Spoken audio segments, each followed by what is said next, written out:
From the people that brought you Singapore's greatest hits, this year comes a holiday season. So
everyone. Our program will start in a few minutes.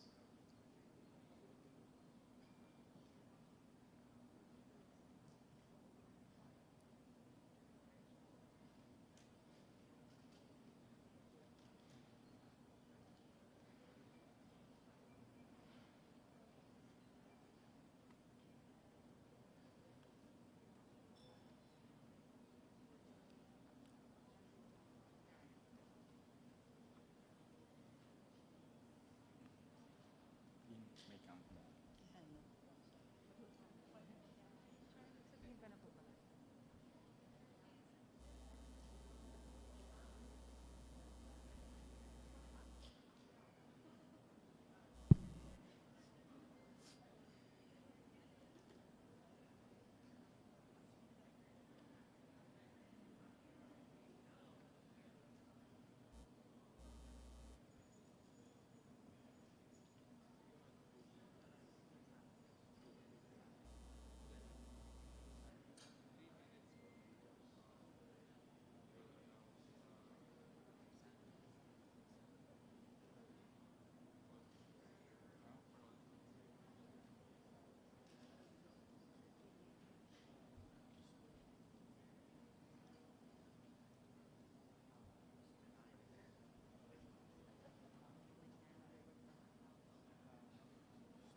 Or we can.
Pag 1 minute na lang.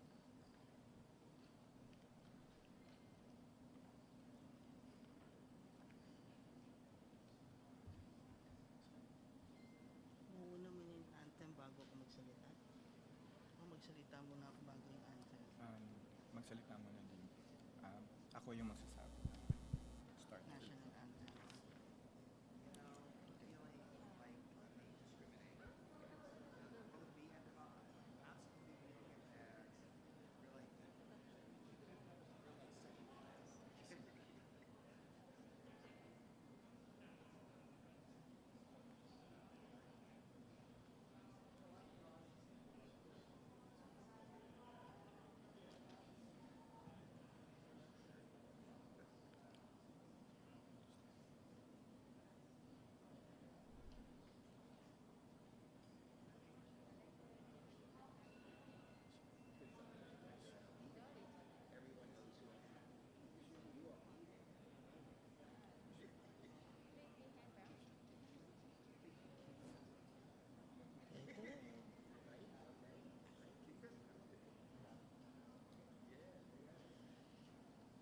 May we request everyone to please take a seat? We are about to start the program.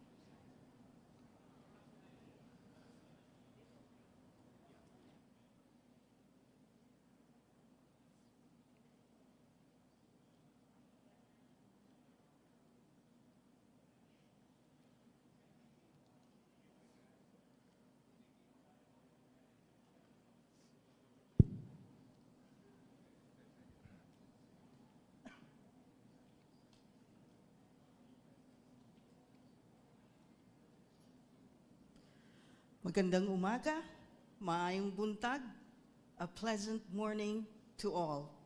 We hope everyone is doing great this Thursday morning. Welcome to the very first Philippine Clinical Legal Education Summit. We are both on-site and online with 316 participants online.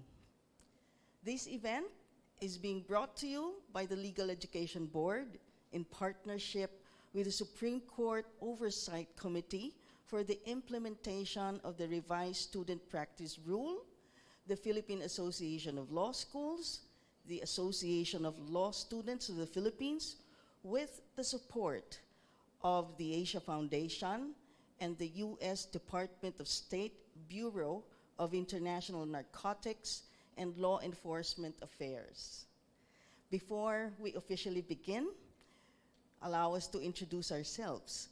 I am Dean Ana Maria Ada D. Abad from Adamson University and the Executive Vice President of the Philippine Association of Law Schools. And I am Dean Alshuaid Ismail from the University of Cebu, currently the Secretary General of the Philippine Association of Law Schools, and we are your Masters of Ceremonies for today. The theme for the summit is CLEP at the front line, paving the way forward for greater access to justice through clinical legal education. This builds on the experiences, gains, and challenges of key stakeholders of the rule to optimize the potentials of clinical legal education to address gaps in access to justice. Before we start our day, may we invite everyone to stand and join us for the singing of the Philippine National Anthem, to be followed by an interfaith prayer.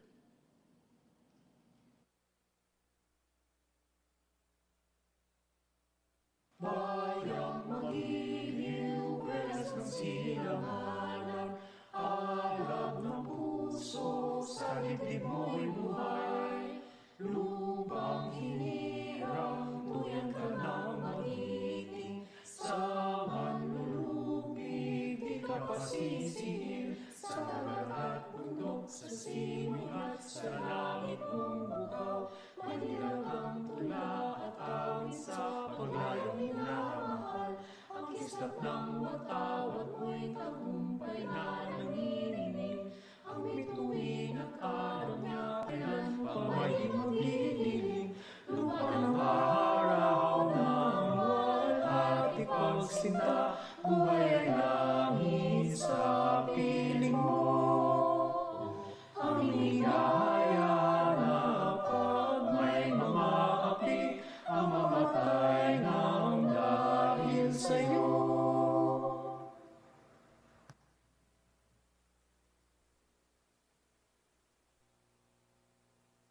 May the road rise to meet you. May the wind be always at your back. May the sun shine warm upon your face. The rains fall soft upon your feet. And until we meet again, until we meet again, may God hold you in the palm of His hand. And until we meet again, until we meet again, may God hold you in the palm of His hand.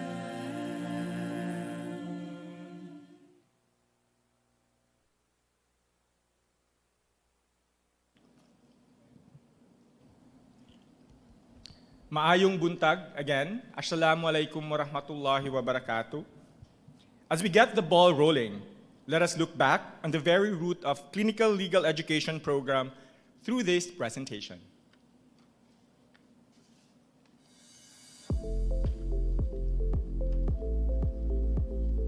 The Supreme Court of the Philippines promulgated the revised Rule 138A in June 2019 to institutionalize Clinical Legal Education Program, or CLEP, in all law schools nationwide. This is envisioned to ensure access to justice of the marginalized sectors, enhance learning opportunities of law students, instill among them the value of legal professional social responsibility, and prepare them for the practice of law. Under the revised rule, law schools should develop and adopt CLEP and establish at least one law clinic. Students may engage in limited practice of law once they have already completed the required law courses under the rule. As law student practitioners, they must secure the proper certifications from the executive judge of the Regional Trial Court for Level 1 certification and the Office of the Court Administrator for Level 2 certification. Law schools should also integrate CLEP in their law curriculum. Through the Legal Education Board Memorandum Order No. 24, CLEP has already been fully integrated in the revised model law curriculum. The revised law student practice rule requires that all law students who will graduate starting 2023 and will take the bar examinations in the same year henceforth shall have completed their CLEP. You may visit the Supreme Court of the Philippines website or the CLEP website for more information. This is the first Philippine Clinical Legal Education Summit, CLEP at the Frontline, paving the way forward for greater access to justice through clinical legal education.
We now have 328 participants online.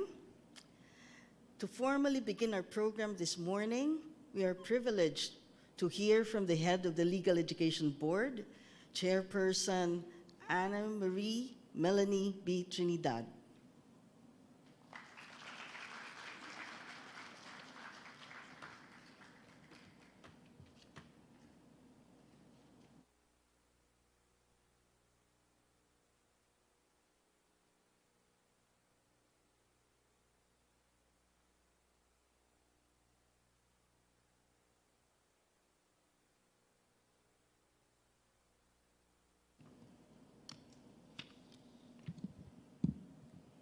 Thank you, Dean Ada and Ashwade.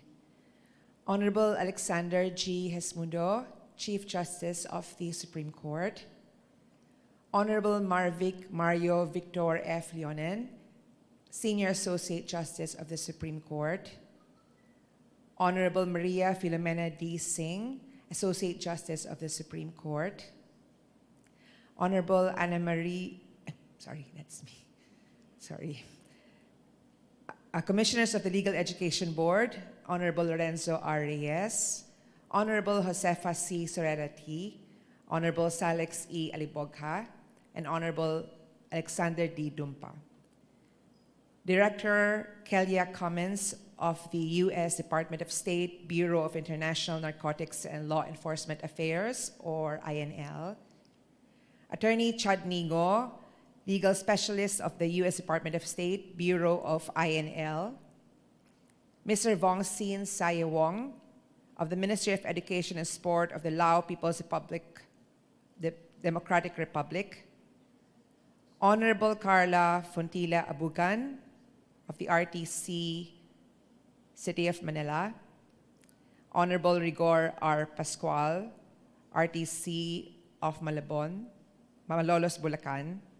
Attorney Bert M. Estrada, President of the Integrated Bar of the Philippines. Dean Ada Abad, Executive Vice President of the Philippine Association of Law Schools. And last but definitely not the least, Mr. Sam Chittick, Country Representative of the Asia Foundation. Deans, law school administrators, friends, ladies and gentlemen. Warm greetings to all as I welcome you to the first Clinical Legal Education Summit. We are here today to celebrate one of the most important legal education reforms in the country. The revision of the law student practice rule addresses two issues that had long plagued the justice system: the capacity of law students to be practice-ready lawyers as they cultivate their hearts for public service, and the staggering number of underprivileged Filipinos in need of quality legal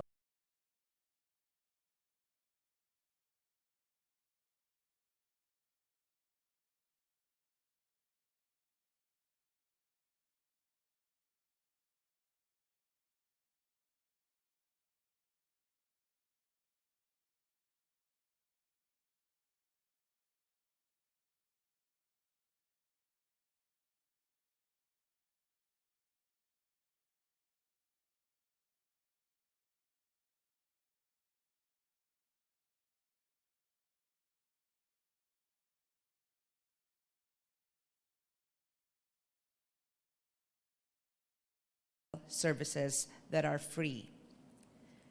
With all the remarkable milestones of the direst of circumstances. And now that we are recovering, we are all very excited to find out how far we can go. Lest we forget, the road traveled has not been without its thumps and bumps.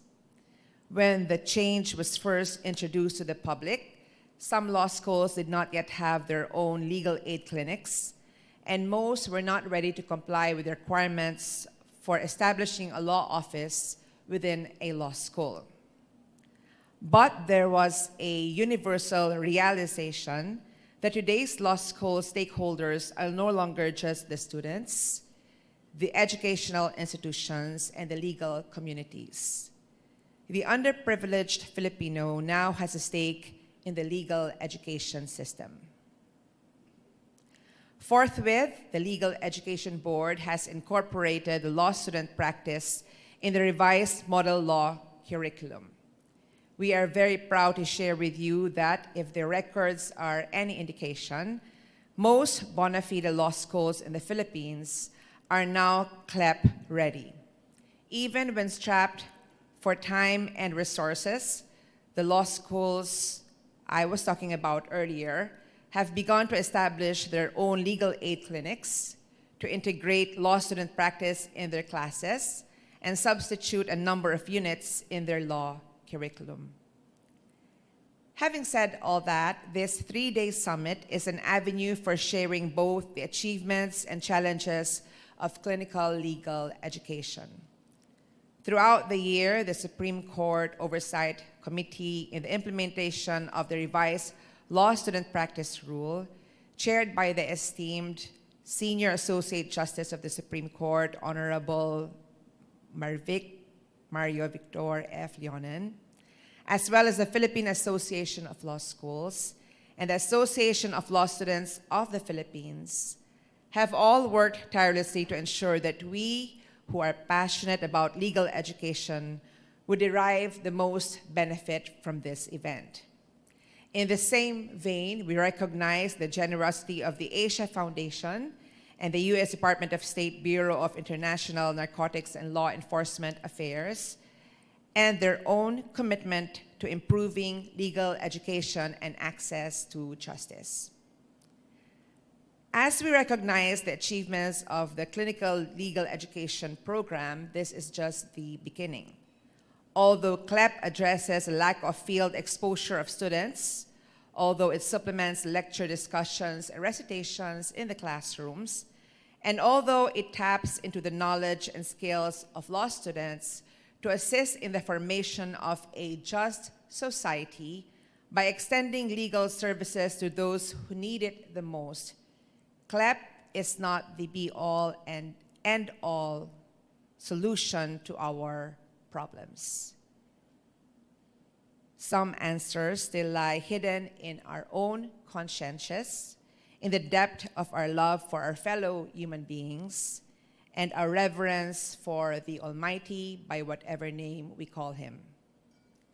This event is an opportunity for all of us to reflect, to look at things from a different perspective, and to apply what we learn, to share what we know, and celebrate the good work that we all have been doing.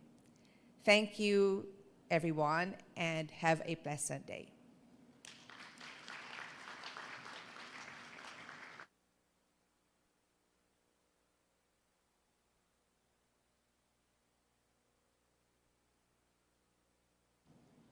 Thank you for your reassuring words and for that warm welcome, Chairperson Trinidad.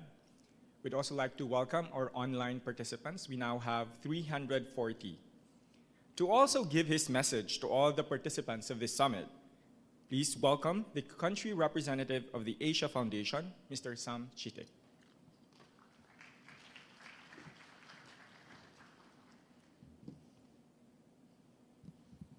Thank you. Magandang umaga, magandang buntag, buenos dias, and assalamu alaikum, and peace be with all of you. Apologies, I can't do a welcome in Lao, but you are very welcome. To the Honorable Chief Justice, Alexander Gizmundo, the Senior Associate Justice, Mario Victor Leonen, Associate Justice Maria Filomena Singh, Justices, thank you for being present this morning and for your continued commitment to this space. Chairperson, for her opening address and welcome words of the Legal Education Board, Ana Maria Melanie Trinidad, and to the other commissioners of the LEB who are here present today.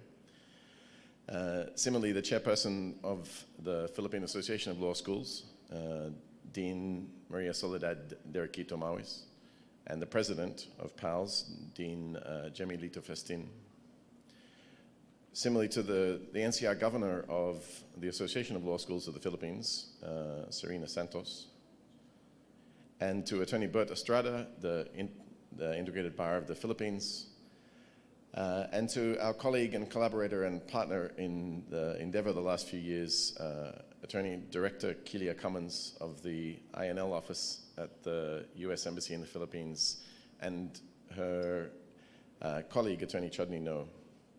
To everybody else who is here online, to all of the law deans, to those who are present, the clinical directors, the various partners in legal aid and clinical legal education around the country, and to everybody who is joining online, a very warm welcome. It's wonderful to be here on the first of these 3 days for this first clinical legal education summit for the Philippines. I wanted to congratulate all of the organizing committee and more broadly the Philippine CLEP community for bringing this clinical legal education summit to fruition. It's been a lot of work, not just for the summit itself, but over many years of dedication and commitment. You've already heard from Chairperson of LEB, and you will hear more this morning from other speakers about the really significant changes that have taken place in this space by those who lead and shape clinical legal education in the Philippines over the last few years. There's been changes in policy, changes in capacity, changes in the way in which everybody does training and orientation, all extremely significant. However, in taking a few minutes to welcome you this morning, I wanted to perhaps step back a little and reflect on some of the fundamental foundations that I think have brought everybody collectively to this point. Among all the institutions here present, there have been a number of common commitments to fundamental foundations for shaping and guiding our work together in this space. Among those, I would suggest, or foremost among those, I would suggest, is a common commitment to the rule of law. Also, I think we've found a commitment to finding ways to increase access to justice for those Filipinos who most need it. And lastly, what I've observed is that there's a commitment amongst all stakeholders in this space to ensure that law students receive an education which is not just preparing them for an exam, but preparing them to be lawyers who are ethical, socially responsible, and who work for the good of all. These common commitments have allowed all of us, all the stakeholders in this space, to work together in a really collaborative spirit. That's what I've observed in working with the Asia Foundation team and engaging with all of the institutions here present. Every one of the organizations has been pushing in their own way, in their own area of competence, to improve clinical legal education and thereby improving the quality of graduates and the availability of legal services around the Philippines.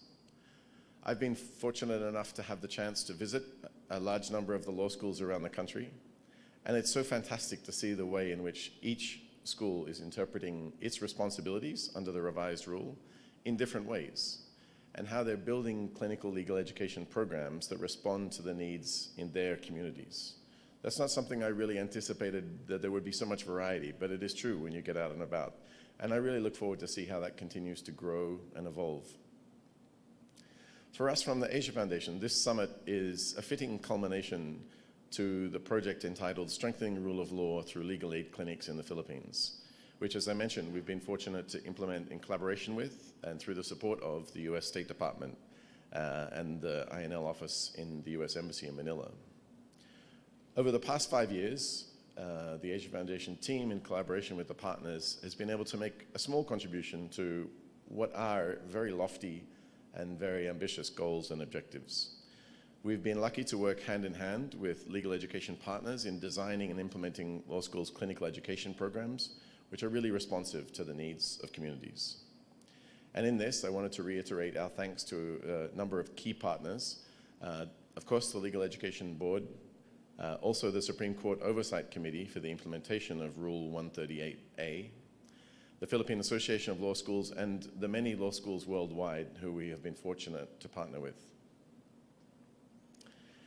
Of course, all of these changes have come about because of the development and adoption of revised Rule 138A. It sets the boundaries and the framework for CLEP in the country. And the definitive leadership for that was from the Supreme Court. It was an inspired decision. I call it a decision, but really it was the product of a lot of work over a long period of time from people who were very dedicated to this issue. But ultimately, the court and the justices who sat there had to make a commitment to this with changes that have significant implications for law schools and everyone who works in this space. And I think the effects of that, the positive impacts of this, are going to be felt for decades to come. And it's timely to hold this summit now, following the recent release of the Supreme Court's 5-year strategic plan, Justice Real Time, Strategic Plan for Judicial Innovations 2022 to 2027. Everyone here most likely knows that that plan cements the value of CLEP by committing to institutionalize CLEP in all law schools and strengthening legal aid programs. So for us in the Asia Foundation, in the remaining period of implementation for this particular project, we will continue to work with all stakeholders to broaden the national network of fully operational law clinics, to enhance the capacity of law schools to implement their CLEP, and to increase the credibility of law clinics through public awareness on the legal aid services that are rendered by law schools. I'm particularly pleased to note representatives here from the government of Laos and some of my colleagues from the Asia Foundation in Laos, as well as their colleagues and partners from the justice sector in Laos, and also to welcome those who've traveled here from the United States as experts and contributors. Given all of this background, the timing of the summit and the theme of the summit, I think the theme could not be more appropriate in paving the way forward for greater access to justice through clinical legal education. My congratulations and the congratulations of everyone from the Asia Foundation to the Legal Education Board, the Supreme Court Oversight Committee, PALS and the ALSP, not just for the summit, but for all the work, all the commitment, all the drive and dedication you've shown over many years to really create and cement these improvements. We're really grateful for those collaborations, and as I mentioned before, we're grateful to have had as partners, real partners in this sense, the US State Department. Thank you all for allowing the Asia Foundation to be part of this journey. I wish everyone a really fruitful 3 days of discussion. The panel structure and so on is going to allow for a lot of interaction and a lot of learning. And more importantly, I wish many more years of continuing to set the stage for the CLEP community in the country to bring justice closer to the Filipino people through clinical legal education, and ultimately for everybody here to contribute to the kind of justice sector you want to see for the Philippines. Mabuhay.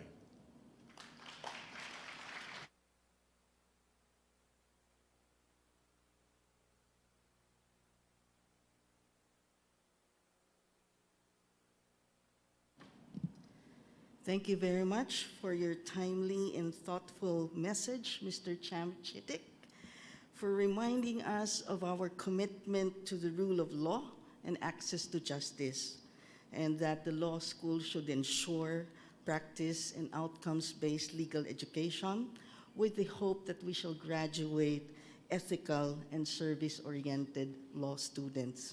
Maraming salamat po.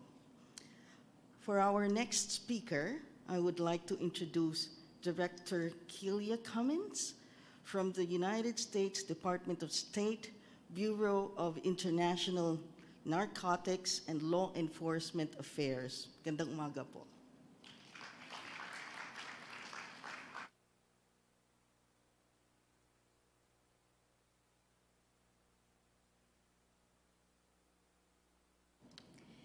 Thank you so much. Good morning. Magandang umaga, everyone. It is wonderful to be with you all for the opening of the first ever Philippine Clinical Legal Education Summit. Greetings, of course, to our distinguished guests and co-hosts, Supreme Court Chief Justice Gazmundo, Senior Associate Justice Leonen, Associate Justice Singh, other honorable justices and members of the legal community, Legal Education Board Chairperson Trinidad, Country Rep of the Asia Foundation, Sam Chidik, and to all of the participants joining us here, both physically here and online today. My name again is Kelia Cummins, and I'm Director of the Office of International Narcotics and Law Enforcement Affairs at the U.S. Embassy in the Philippines. Very, very long title, but our acronym is INL. And INL is honored to serve as a sponsor for this event as part of a legal aid project, as mentioned by Sam, that we coordinate with our partner, the Asia Foundation. So by way of background, I would just like to share some brief information about what INL is and why we support important initiatives like this. INL is one department within the U.S. Department of State, and it was originally created to reduce drug trafficking. However, our mission quickly expanded beyond combating drugs to supporting international stabilization and fighting international crime, with a shared bilateral goal of further developing effective and accountable criminal justice sector institutions and systems. We committed to supporting the advancement of legal aid and clinical legal education in the Philippines. In 2018, prior to revision of the Student Legal Practice Rule, we sponsored a learning visit for members of the judiciary and law deans to observe clinical and experiential education programs at U.S. universities. Through our partnership with the Asia Foundation, we then assisted law schools with the development and launch of their CLEPs. And here we are today. So what makes this project so significant from our perspective? On the policy side, clearly this work is critical. We are working together to ensure citizens have access to a functioning, fair, robust, and comprehensive justice system.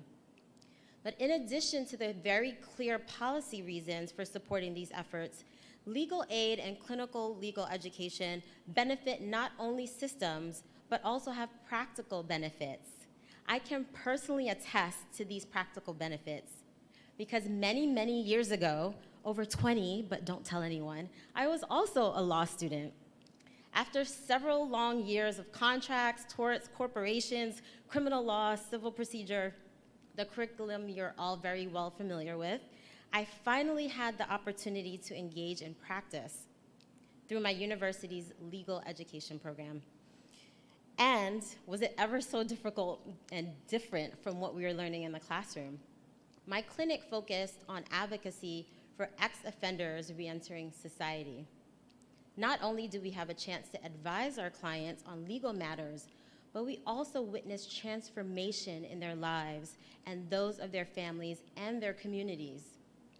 My thinking about the role of lawyers completely evolved, and I developed new methods and skills around critical analysis, planning, and decision-making. These skills that I learned then are paying dividends even today, leading pathways in my career and life. As I've had the opportunity now to visit various law schools throughout the country, from Manila to Iloilo to Cebu, I've been able to observe firsthand the conceptual foundations for practical skills that the clinics are developing.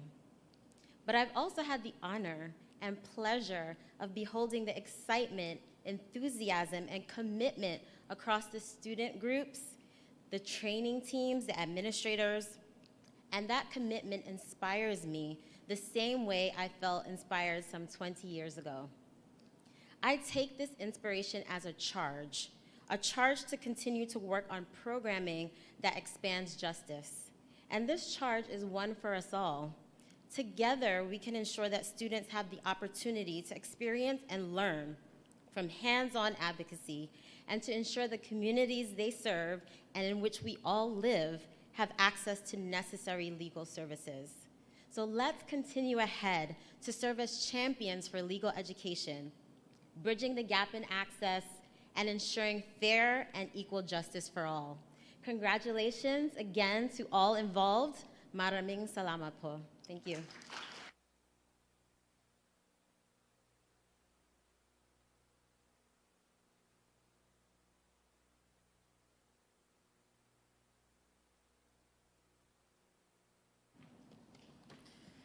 Thank you, Director Kelia Cummins, for the support and commitment of USINLS to our clinical legal education, in cognizance that legal education is an integral part of an effective and transformative justice system. Maraming salamat po. May we now have the recorded video message of the United States Ambassador Mary Kay Loss Carlson.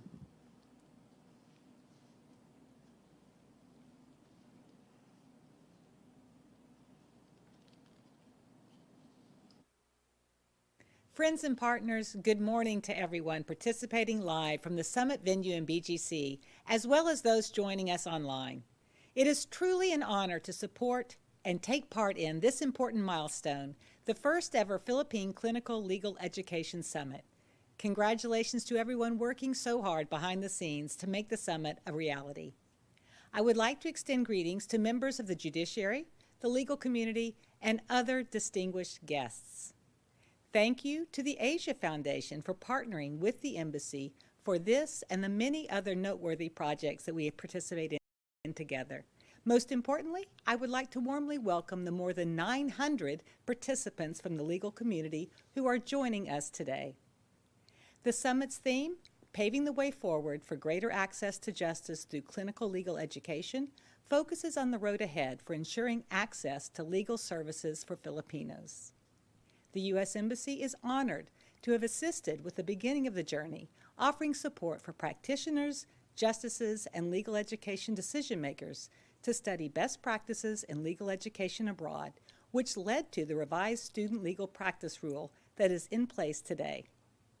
That rule, as you know, reinforces the importance of ensuring students learn to practice law with appropriate guidance, while at the same time providing much-needed services to their communities while enhancing their own skills.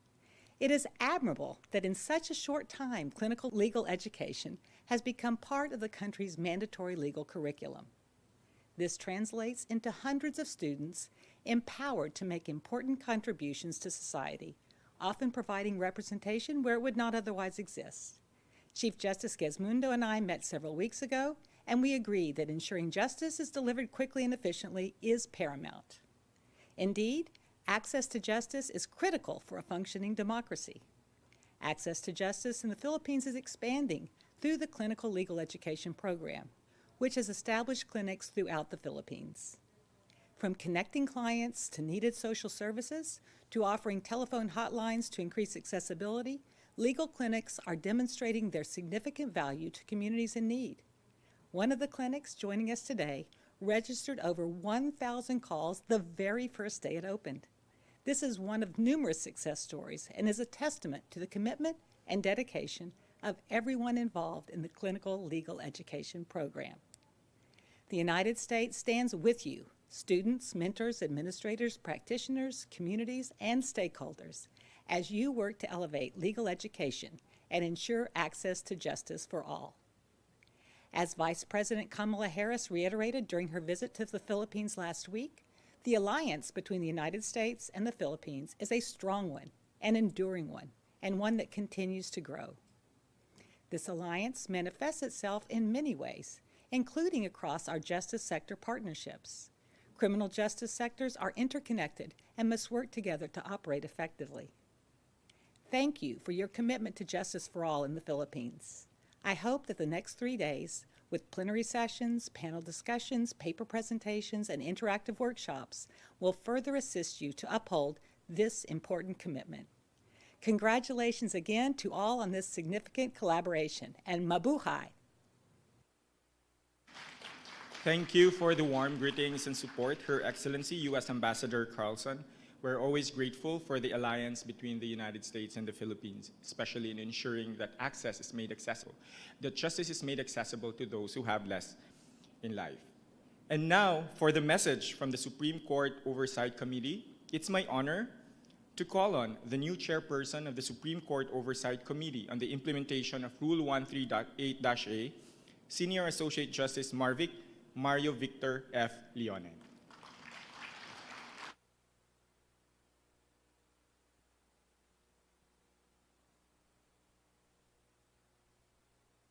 Maraming salamat po. You may take your seat. Maraming salamat din, Alshade. The Honorable, His Excellency, the Chief Justice of the Republic of the Philippines, Chief Justice Alexander Gesmundo, the Honorable Associate Justice Maria Filomena Singh, the Chair of the Legal Education Board, Ana Marie Melanie B. Trinidad, as well as the members of the Legal Education Board now present, the Chair of the PALS, Dean Soledad Derequito, as well as the members of the Philippine Association of Law Schools also present, the Director of the U.S. State Department, INL, Director Kelia Cummins. I always forget the L. It stands for narcotics, which we are not concerned today. But I think this is more on law enforcement. My good friend, and a good friend of many of the alternative law groups and the legal aid practitioners of this country, Mr. Sam Chitik of the Asia Foundation, members of the legal profession, fellow seekers of justice. Thank you very much for granting me this privilege, although I must say that it is very difficult to speak before the Chief Justice because I am sure that he will speak more on the substance of this subject rather than I will. But first, I would like to say that I look forward to the outcome of this national summit. This will be without prejudice to the consultations that will be made by the Committee on Oversight to Rule 138A and also to the CLEP. We will review the insights and the various ideas and proposals very carefully. A more effective and efficient and inclusive CLEP is indeed a part of the strategic plan for judicial intervention and has already been made a significant plank in the court's efforts, not only towards accessibility to all judicial forums, but to access to justice in general. This summit happens just after the National Summit on Access to Justice, which just ended yesterday in Bacolod. It was only a few hours ago that the chief and I landed in the airport, and I guess the chief had a better sleep than I did because he looks more handsome today. Just to clarify, the jurisdiction of the court over this program is primary. Compliance with the rule on clinical legal education is a significant requirement for admission to the bar. For several years, the court has steadily moved towards reforms in the bar examination with the idea of an admission process that ensures not only the knowledge of applicants and their ability to reason, but also that they have the skills to do law, as well as understand that the legal profession is founded on public service within a society beset with injustice and inequality. Within the shortest time possible, the committee will dialogue with the Legal Education Board and the PALS to clarify the interrelationship of these oversight organizations in relation to this program. Second, I come from a perspective that is informed by my background and now actually living and helping in the implementation of the reforms I hoped would have happened. I just want to say that I share with you, therefore, all the travails and joys of implementing this kind of program, not only from the Supreme Court, but as a professor and many other identities. My journey to the court consisted of a practice of law consisting mainly and primarily doing legal aid, developmental legal aid, alternative law, strategic and progressive legal and policy interventions. Not only have I taught 17 different subjects in the College of Law, I managed what was then the most advanced clinical legal education program of a law school as its director of legal aid program.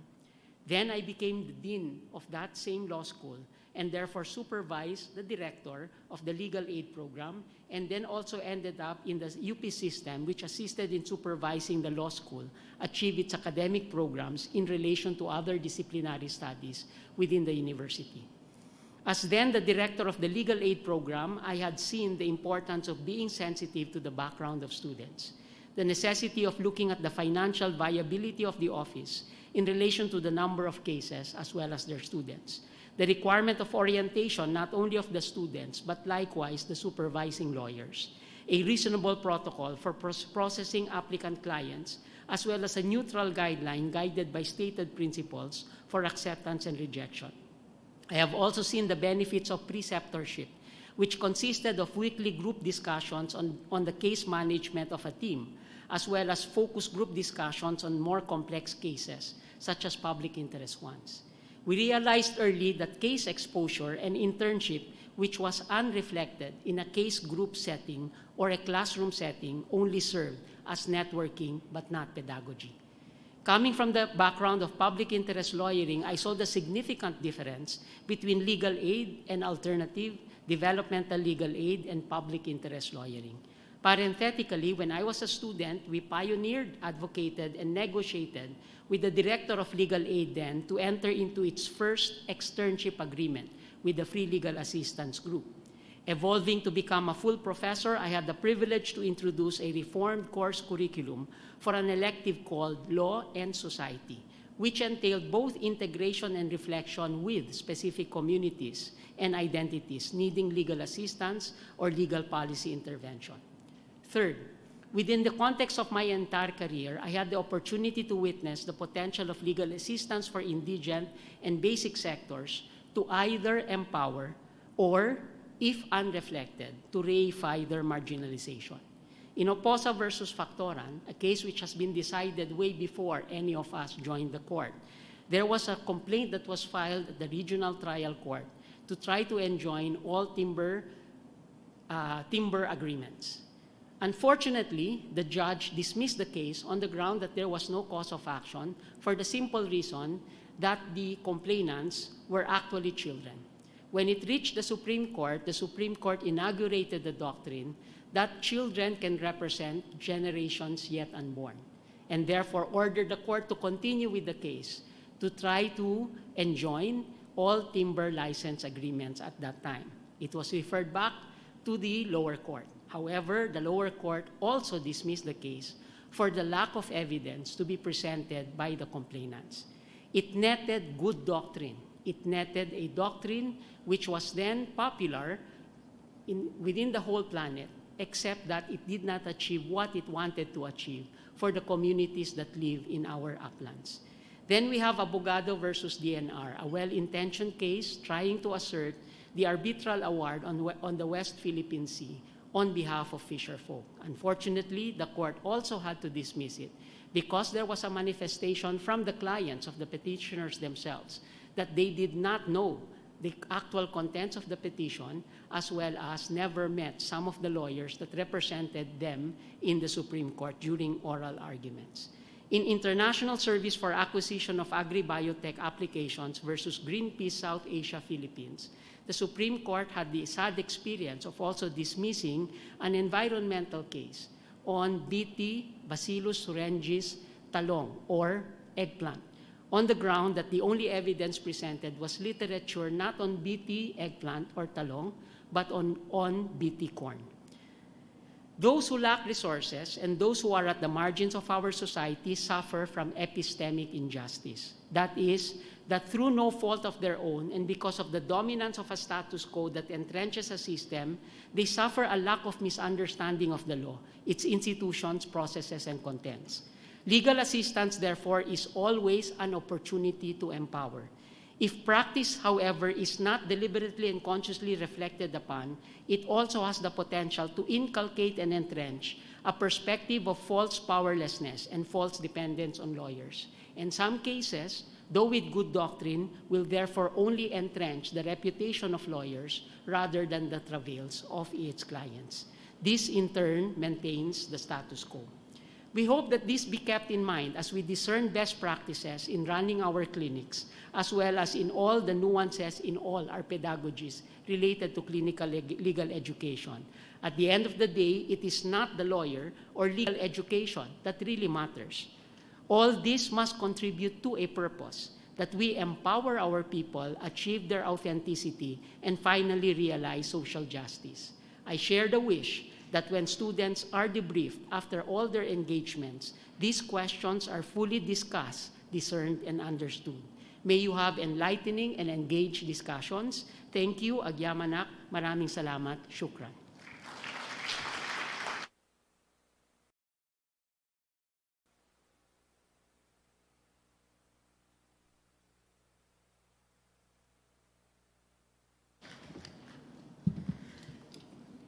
Thank you very much, Senior Associate Justice Marvic Mario Victor Leonen, for that wonderful, insightful, and inspiring speech. As the new chair of the Supreme Court Oversight Committee on the Revised Student Practice Rule, he shared his experiences as the director of the UP Legal Aid Program, and seeing that the clinical legal education program in law schools is an important and essential aspect of judicial reforms, allowing law students to learn and serve by doing, and at the same time giving access to justice, empowering the marginalized and the powerless members of our society. Maraming salamat po, Justice Marvic.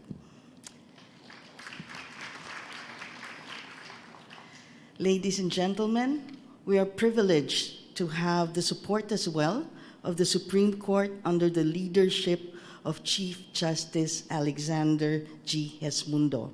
Today, to give us his keynote address, please let us all stand up and welcome the Honorable Chief Justice Alexander Hesmundo.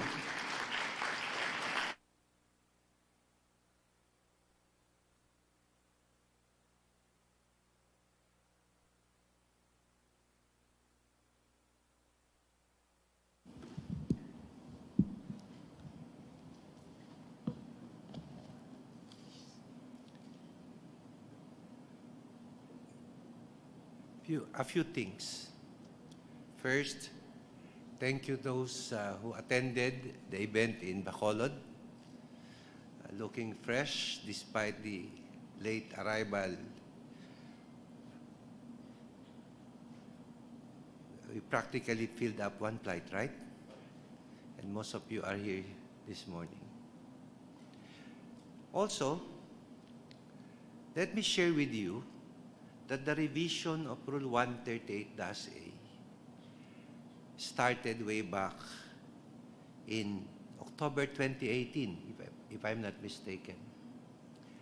The Asia Foundation, with the support of the INL, gathered a number of deans from different law schools, and together with then Associate Justice Lucas Bersamin and I went there. We had learning visited a number of law schools where we had the opportunity to observe, see how clinical legal education is being done by these leading schools. On our return to the Philippines, we decided to sit down and look at the existing provisions of Rule 138-A. And that started the revision of Rule 138-A. So I'd like to thank INL and the Asia Foundation for that startup.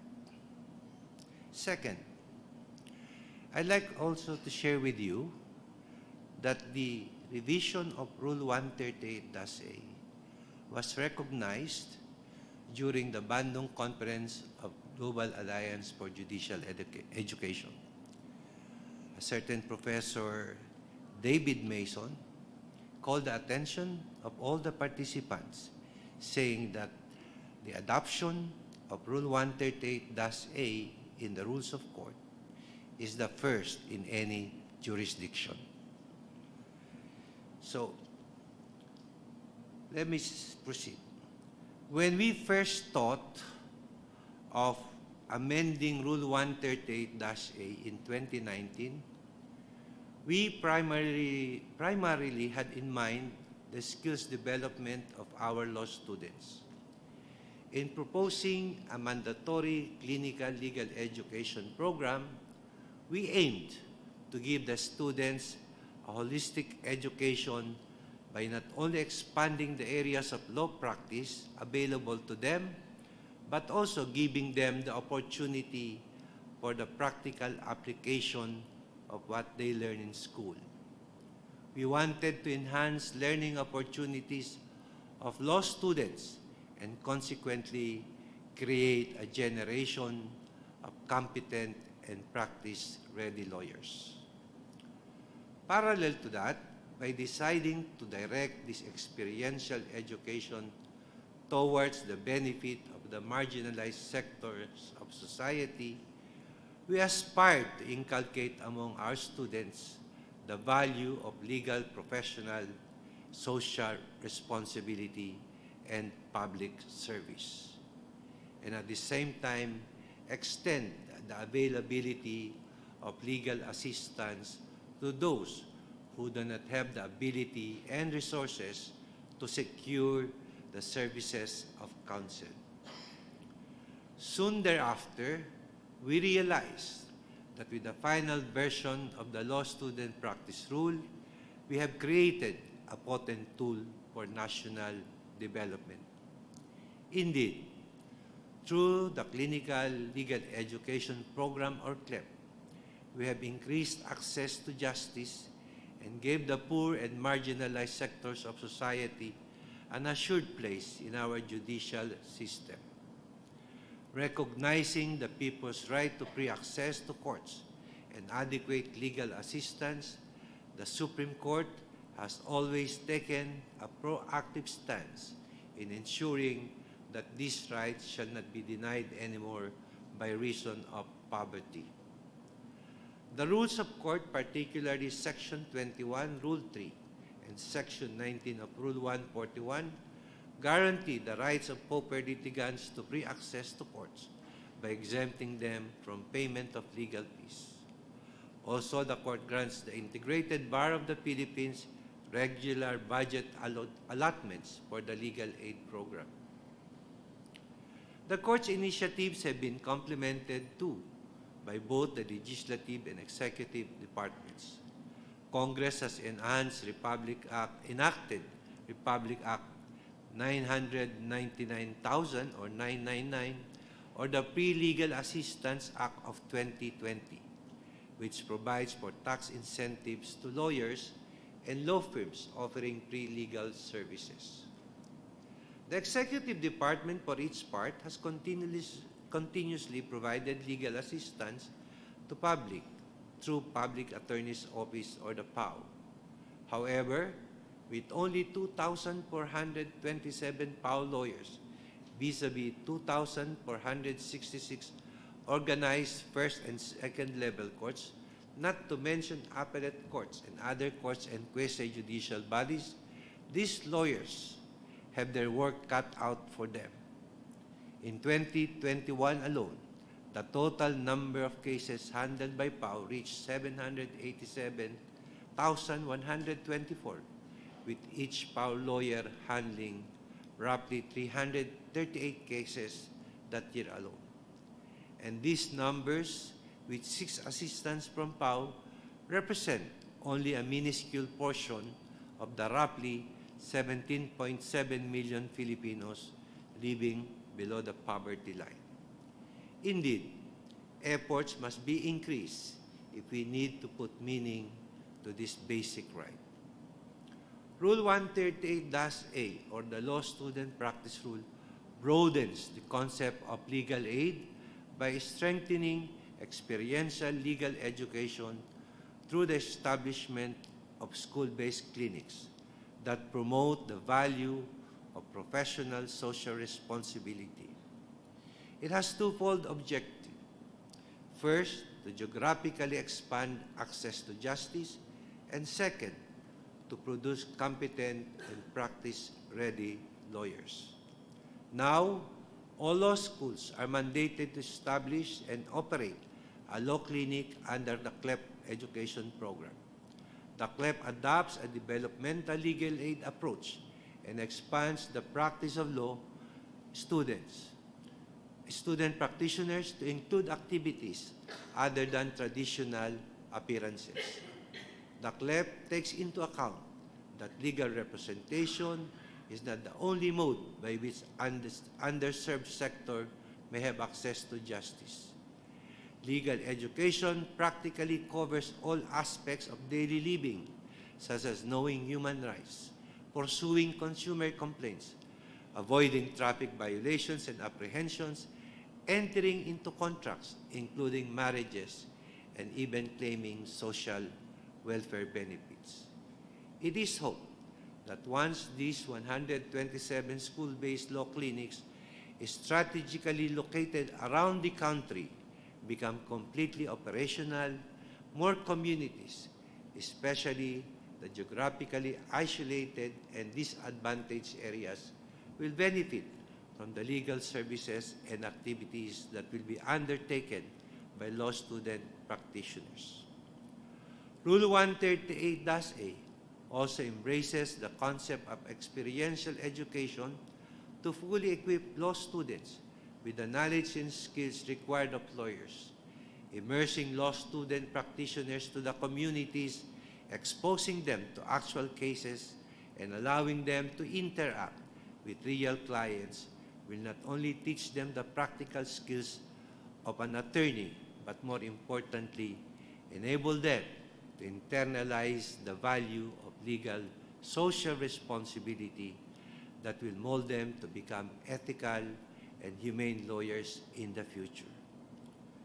With the support from law schools and an enthusiastic studentry, the initial response to CLEP was encouraging. Law clinics, on their own initiatives, adopted novel approaches consistent with the needs of the vulnerable and disadvantaged communities. Let me cite a few. Mindanao State University established its virtual presence through the Sarimanok Virtual Law Clinic website, delivering legal information and facilitating consultation on varied legal problems such as civil and human rights, labor, women and children rights. The Liceo de Cagayan in Cagayan de Oro delivered online lectures to persons deprived of liberty and conducted webinars for barangay officials and members of the indigenous communities.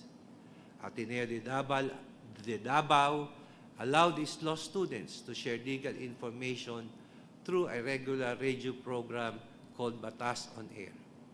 Ateneo de Naga's Ignatian Legal Apostolate Office, or ILAW, used video conferencing to enable their law students to interview 22 Filipino victims of trafficking in persons in Syria and draft their respective affidavits.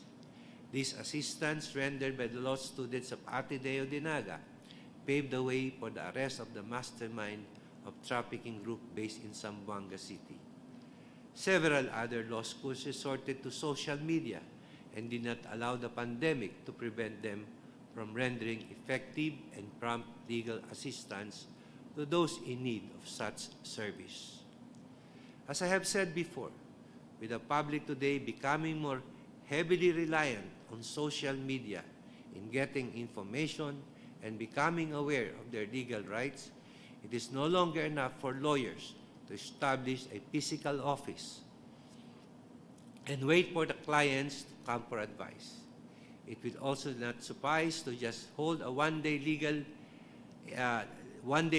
outreach program and expect to instantly alleviate the situation in the community, most especially those situated in far-flung areas. Legal aid will not be successful by merely offering the marginalized with one form of legal assistance without providing them with a complete solution to resolve their legal problems. These have been the traditional approaches to pro bono lawyering, which may have swayed the public, particularly those belonging to low-income communities, to instead seek help from personalities or social media influencers in the hope of getting instant justice. It is not unknown to all of us how public service programs where people seek quick solutions to their complaints and disputes have gained popularity. The public has turned to personalities in the broadcast and social media despite their lack of legal experience or background, not only for legal advice but also for retributive justice. And this public has no qualms doing, even at the expense of exposing themselves to public ridicule or comments. Some commentators take this as an indictment to our justice system for being excruciatingly slow or too costly.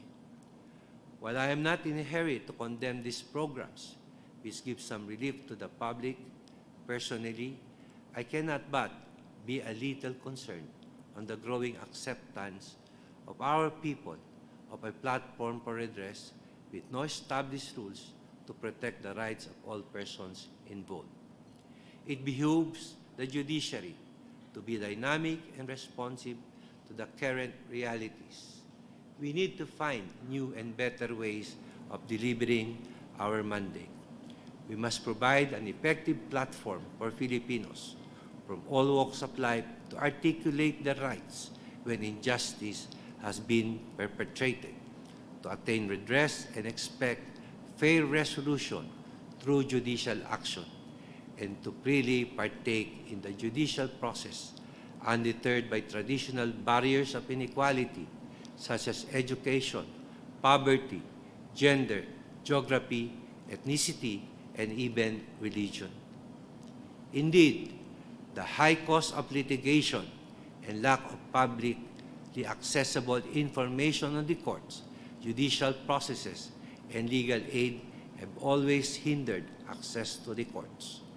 It is not enough for the court to sit back and passively wait for those who may need our services to find their way to us. The court itself must go to those in need. If justice delayed is justice denied, justice kept beyond the reach of underserved and marginalized is no justice at all. Let me close by thanking the Legal Education Board for organizing, together with the Philippine Association of Law Schools, PALS, and the Association of Law Students of the Philippines, this first Philippine Clinical Education Summit. I also would like to extend my gratitude to our development partners, the United States Department of State, INL, and the Asia Foundation for continuously supporting our efforts towards reform. Truly, we are fully realizing the objectives of CLEP as we had envisioned it in 2019. An instrument not only for development of lawyer skills and professional responsibility, but more importantly, for national development through people empowerment and access to justice. Thank you very much, and good luck on your activities.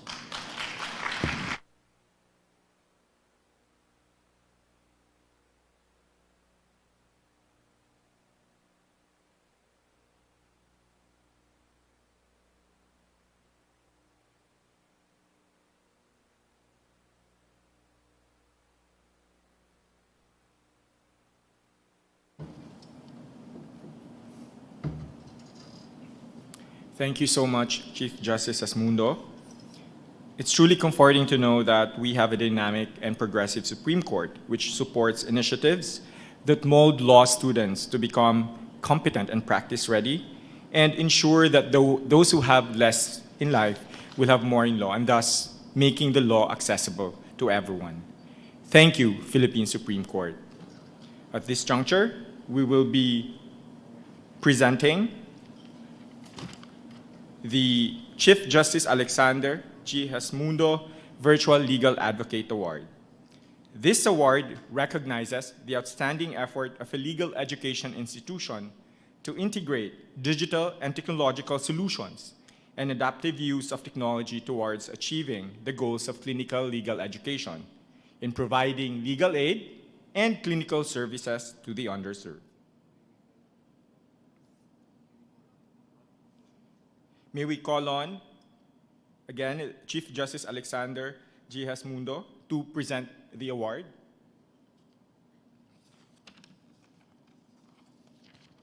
We'd also like to call on Chairperson Trinidad to join Chief Justice Hasmundo for the awarding.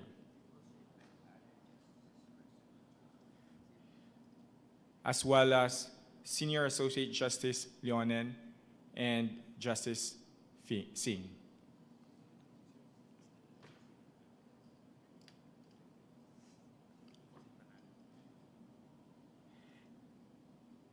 And the Chief Justice Alexander G. Hasmundo Virtual Legal Advocate Award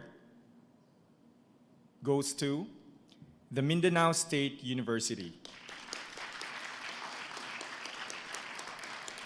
Allow me to read the citation.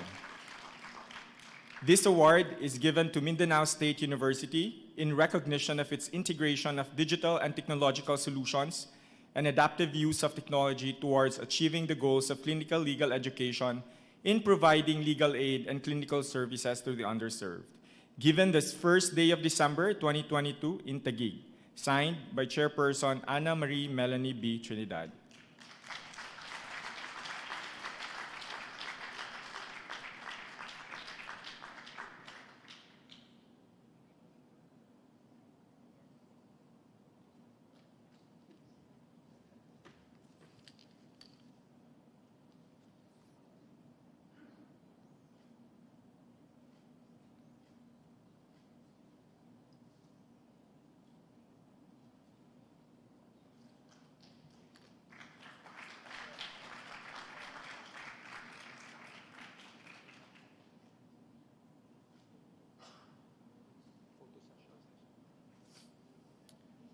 We will also have a quick photo session. May I call on the following persons to please come up to the front.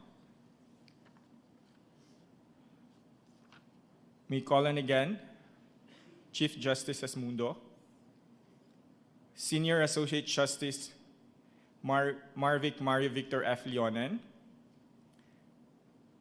Associate Justice of the Supreme Court, Honorable Maria Filomena D. Singh, Chairperson of the Legal Education Board, Honorable Anna Marie Melanie B. Trinidad, Commissioners of the Legal Education Board, Honorable Lorenzo R. Reyes, Honorable Josefa C. Sorera T., Honorable Salex Alexander D. Dumpa. We'd also like to call on Director Killia Cummins, Director of the U.S. Department of State, Bureau of International Narcotics and Law Enforcement Affairs.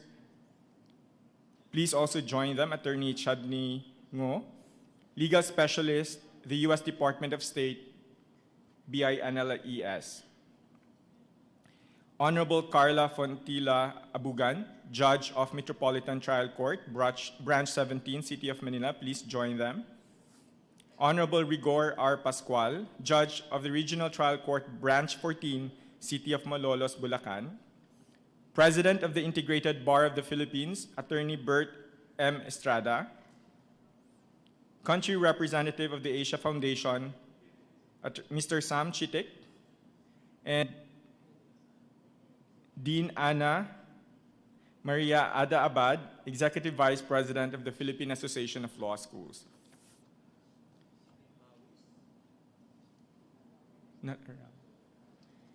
The first Philippine Clinical Legal Education Summit is brought to you by the Legal Education Board in partnership with the Supreme Court Oversight Committee, Philippine Association of Law Schools, Association of Law Students of the Philippines, with support from the U.S. Department of State, Bureau of International Narcotics and Law Enforcement Affairs, through the Asia Foundation.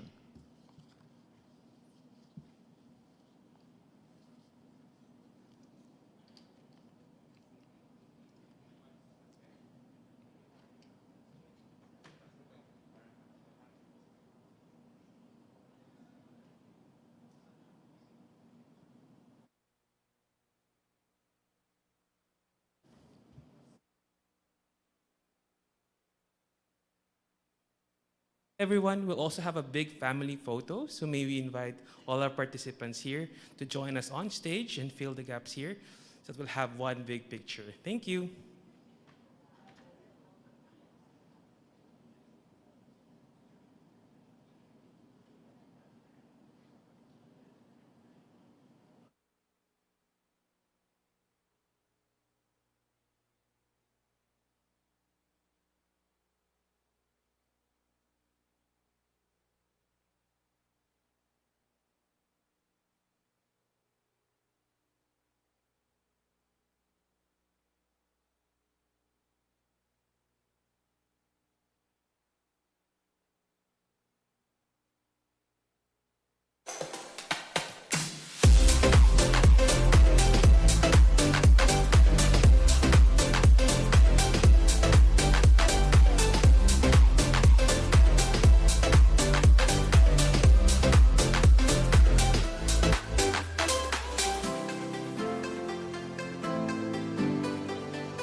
but let us all witness the San Beda College of Alabang School of Law Chorale.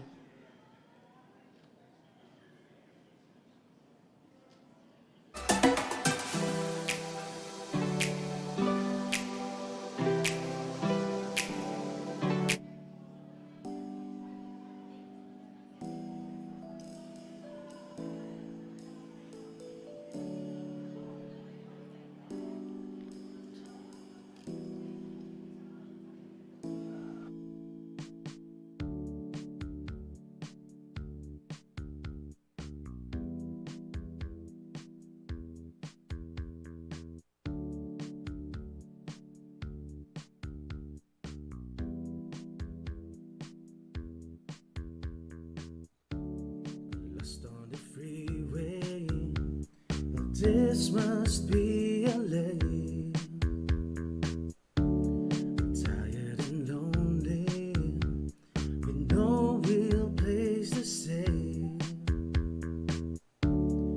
Is this the future? And where I'm gonna be? Last night it hit me when I have this crazy dream of waking up in your house on a San Francisco street. For those who would like to have their snacks outside, right outside our door, please feel free to have snacks outside. In your house on a San Francisco street. You tune out all the nasty weather, and it's all in front of you, and all in front of you and me. San Francisco Street, you and me. All in front of you, and all in front of you and me.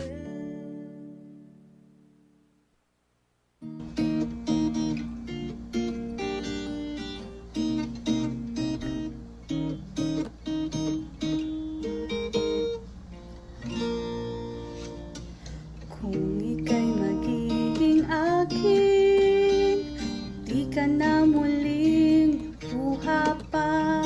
Pangakong di ka lolokohin ng puso kong nagmamahal. Kung ako ay papalarin, na ako iyong mahal na rin. Pangakong ikaw lang ang iibigin magpakailanman. Di kita pipilitin, sundin mo pa ang iyong damdamin. Hayaan na lang tumibok ang puso mo para sa akin.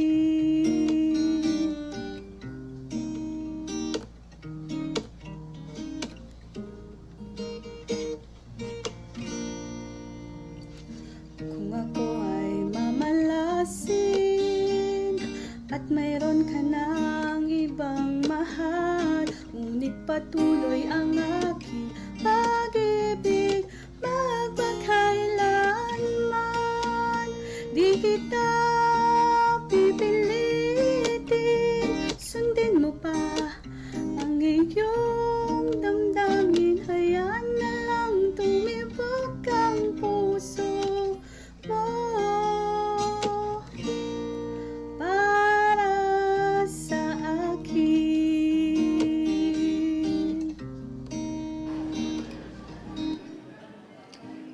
Paano ko nalaman ng 5 minutes to go? Make it time check.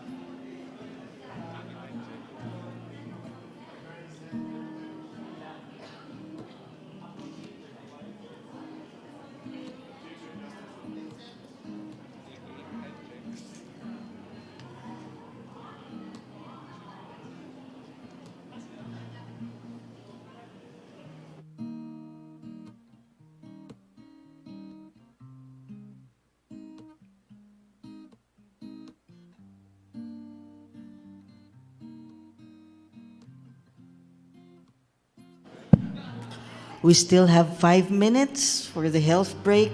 For those who would wish to partake of the snacks, please just go outside beyond the door.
But the story never ends. Let's celebrate.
To all our participants, online and on-site, we'll resume with the program in 3 minutes.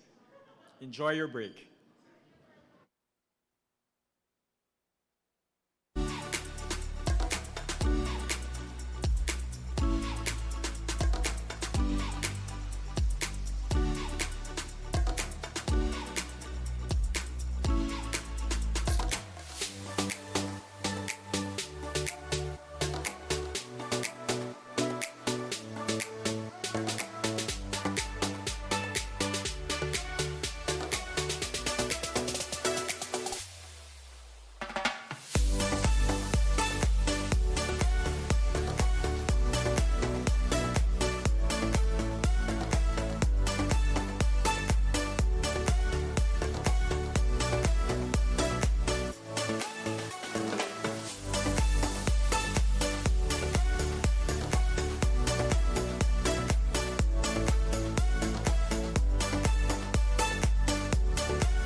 We will resume our session shortly.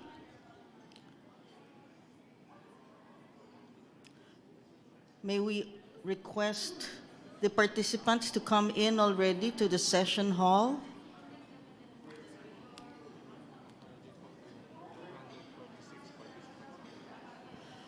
And we have 446 participants online. May we now call on the on-site participants to come into the hall so that we may resume our session.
So we are resuming session.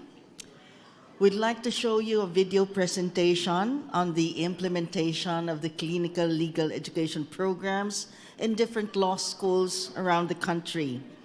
This video highlights the experiences of the law schools in setting up their CLEP and how it is aligned to the vision of the revised law student practice rule. Let us all watch the video.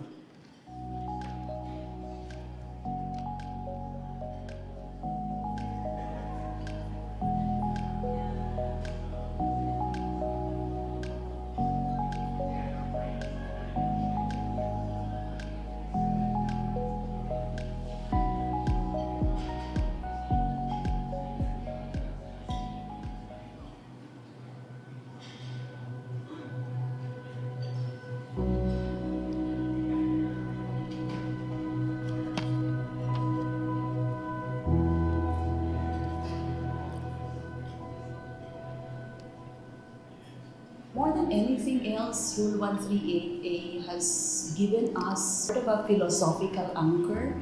We know already that there is need to do law clinic and there is need to do legal aid or clinical legal education approach. But with the revision of Rule 138A, it has sort of provided us a reason why it has really got to be done, and which is that we need to have our law students learn the law time serve the community. The two concepts just cannot be disengaged from each other. It reshaped our law clinic significantly. We became more strategic in our choice of cases and matters, paying attention to the goal of making our students practice ready. The revised law student practice rule actually just strengthened our resolve of what kind of lawyers do we want to produce at the School of Law. We are certain that we want to produce lawyers who are relevant in society.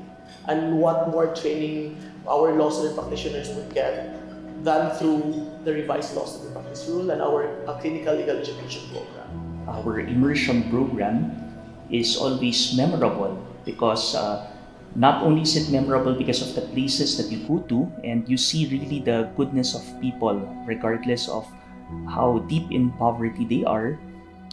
You see the generosity of people in giving their time, giving the little that they have, and you see how this also affects many of our law students. Wherein one of a women defender client came to our office, but at that time, she already had a warrant of arrest. So this is through our Green Legal Clinic, together with our law student practitioners, and represented her before the courts. And for the first time in history, based on our experience, we were able to have her case dismissed as a slap suit. So that is something very memorable for our law clinic. Last October 8, we were able to collaborate with the Obo-Manubo tribe. Obo-Manubo tribe is one of the prominent indigenous peoples tribes in Davao City. We were able to collaborate with the local leaders, we were able to collaborate with the barangay captains, and we express our intent to have free barangay legal aid, not only for the residents of Barangay Marilog, but also for the members of the Obo-Manubo tribe. And as I have experienced both as a legislative service assistant and as also as a CLEP, as a law student practitioner of RMC, I really see the problem of not having enough legal services in that area. I think it's actually resources and the lack of it. But we try to address it through collaborations. That's why collaborations such as what we have with the Asia Foundation is very important to us, because we cannot do it alone. And we are aware of our limitations in resources. Like at the School of Law, our law clinic, I am the director, at the same time it's supervising lawyer. And we have more than 100 law student practitioners that we need to supervise. But with collaborations with different organizations, and we were able to achieve our goals. I had experienced the pressure of being practice ready because when I first entered law school, I was oriented to be just in the classroom, study for receipts, study for exams. But when CLEP came, it was a greater challenge for me. And I think also for my co-law student practitioners, because if we fail or if we make a mistake, it's not just a failing grade, but it would spell despair and injustice to the lives of those clients whose rights are entrusted to us.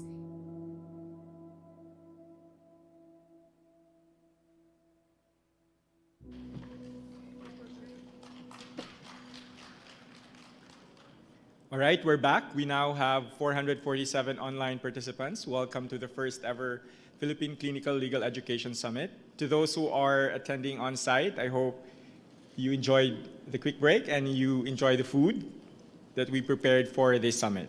At this juncture, we will now have our first panel discussion, CLEP in law schools. And for this panel discussion, our moderator is Dean Pauline Grace T. Buñol Alfuente. Attorney Buñol Alfuente is an experienced certified public accountant, practicing lawyer and educator.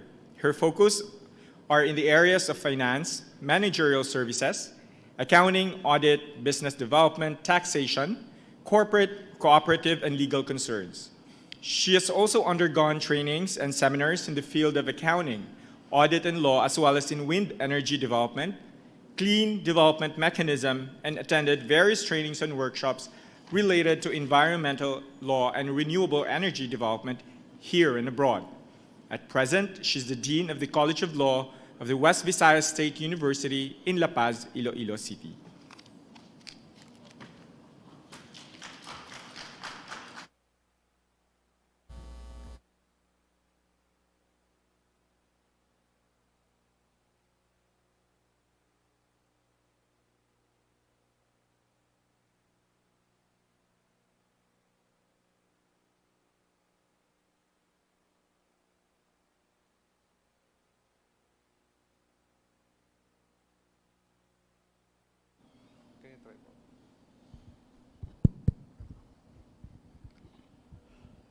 Good morning. This panel will feature some of the pilot law schools of the Legal Aid Project that have set up their clinical program before the promulgation of the revised Rule 138-A and sustained further developed its CLEP by virtue of the rule. The discussion will cover the context that their law clinics rest on their vision for access to justice in their communities and the design of their program, clinical pedagogy, ethics and social responsibility, challenges and how they responded to this, and prospects for their respective CLEP and CLEP in the Philippines in general. Our first panelist is Attorney Carmela Peña of the Ateneo de Naga University and the Ignatian Legal Apostolate Office.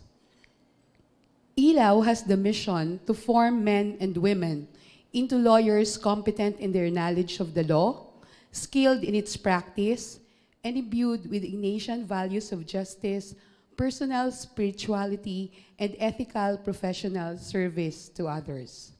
Next, we have Dean Jose Glenn Capanas of the University of San Carlos. The USC is a Catholic educational institution in Cebu City whose identity is embodied in two statements: education with a mission and witness to the word. USC aims at the holistic formation of the individual that enlightens the mind, hones skills, and positively transforms character and behavior. We have also Dean Rodney Ato of the Father Saturnino Orius University and Attorney Marjorie Llano of the Orian Legal Assistance Program. Founded in 2014, ULAP's program is envisioned to implement a conflict-sensitive, conflict-transformative legal assistance program. From the Mindanao State University, Sarimanok Virtual Law Clinic, we have Assistant Dean Joanna Alinog Di Socor and Attorney Annabel Cañazares Mindalano. SLVC is an innovative project designed to advance access to justice and legal literacy, which started during the onslaught of the pandemic. It has a complementary function as it provides the law students the platform to hone their legal skills with at the same time, it allows them to serve the community. Finally, we have Teen Corazon Montemor of the Ateneo de Zamboanga University and Attorney Mary Ann Alba of the Ateneo Center for Legal Services. Guided by the Jesuit characteristics of Magi's and Cura Personalis, the Ateneo Center for Legal Services is a full-fledged litigation legal clinic that aims to provide legal access to the less fortunate in the region. The ACLS likewise envisions itself as a tool of legal enrichment to the community.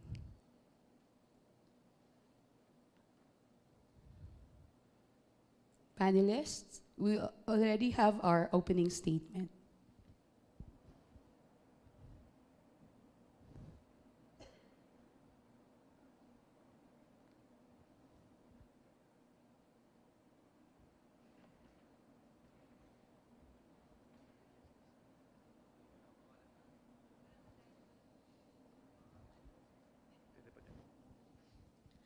Good morning, everyone.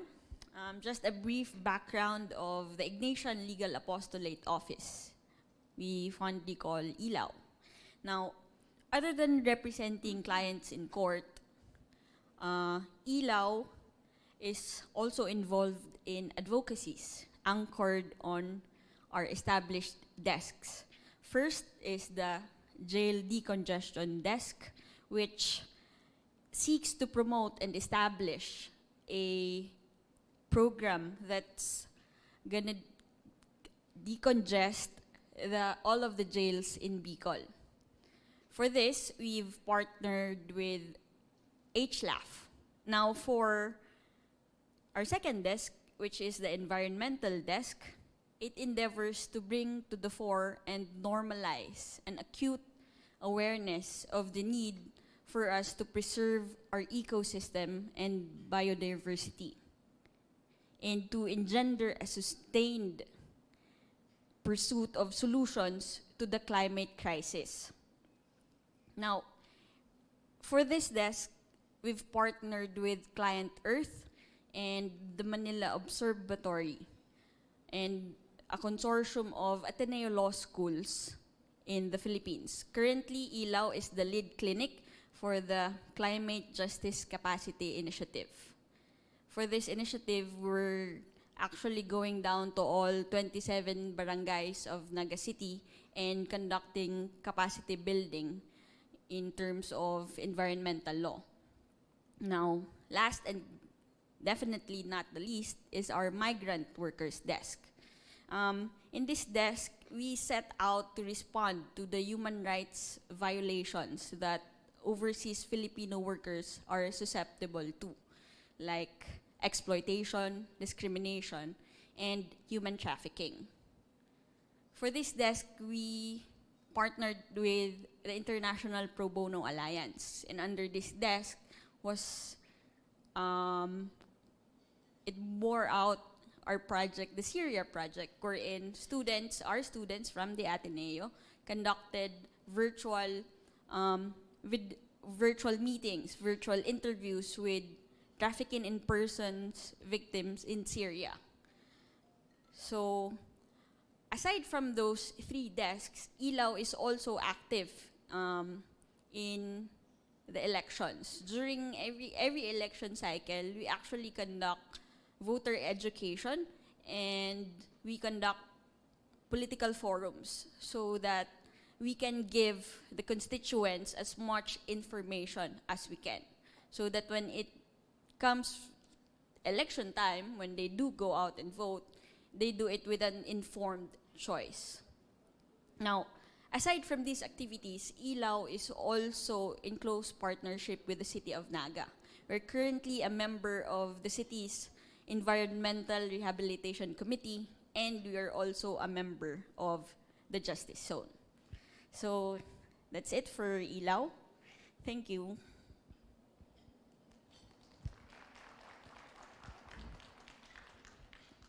University of San Carlos.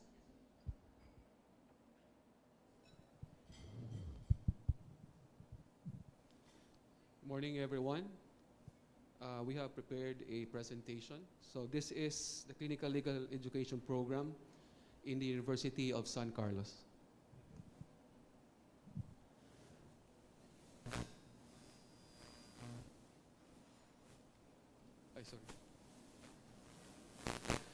So, University of San Carlos is actually run by the Society of the Divine Word, or SVD. And there are four characteristic dimensions. The important dimension is the last part: justice and peace and integrity of creation. Why am I mentioning that? Because that is actually the dimension that fuels the focus on the beneficiaries and as well as the intended beneficiaries of our program. And that is why the mission, insofar as the education is concerned, is really the promotion of the integral human development. So the focus are threefold. One is persons deprived of liberty, or PDLs. Second, victims of online sexual exploitation, or what we know as OSEC. And we have others. We have laborers, women, and children who are actually victims also of violence. So, what was clipped in USC before the revised rule? So if you will note, for example, in CPDRC, if you have watched before the famous dancing inmates, that's in the Cebu Provincial Detention and Rehabilitation Center, or CPDRC. There was an inmate profiling system that was actually initiated by the university, and we have to field our expert faculty members coming from the computer science. And on top of that, we have provided paralegal services. But we actually put there etc. because when we go to a facility, for example, paralegal services are not actually enough. So there has to be medical services, optical services, dental services, psychosocial, and as well as spiritual activities. And then, on the handling of cases, it is actually focused in the practice court course. And there is only one basic requirement for the acceptance of case or cases, and that is on the basis of indigency. The third one is we also have that radio program. It is actually called Kasing-Kasing sa Balaod, or the heart of the law. And there are also referrals coming from that radio. And the last one is on lectures in barangays, on Katarungan pang barangay, and as well as ASSD, or what we call as arrest, search, seizure, and detention. So these are the things before the revised rule. So these are just some of the pictures that we have actually accumulated. We have been in CPDRC for more than 10 years already. And in fact, the law students then who were actually conducting paralegal services during this time are already lawyers as of now. And in fact, some of them are also faculty members of our university. Now, let me just point out the one at the center where you can see, actually, it may not be clear to you, but those are actually PDLs, or persons deprived of liberty, who were so concerned about the text of the law, particularly on Republic Act 9165, because we know for a fact that more than half of the cases in jail facilities, especially in Cebu City, are actually involving RA violations of RA 9165. So what do we do now with the revised rule? We still have our CPDRC as part of our paralegal services, but we have expanded it to other jail facilities in Metro Cebu. And it is as far as Danao in the north and as far as Naga in the south. So it is not only about Metro Cebu area, Cebu City, Talisay City, Mandawi City. It also includes Consolacion up to Danao, and as well as in Naga City. There are still paralegal services, and aside from that, of course, medical, dental, etc. But we have adopted a holistic approach.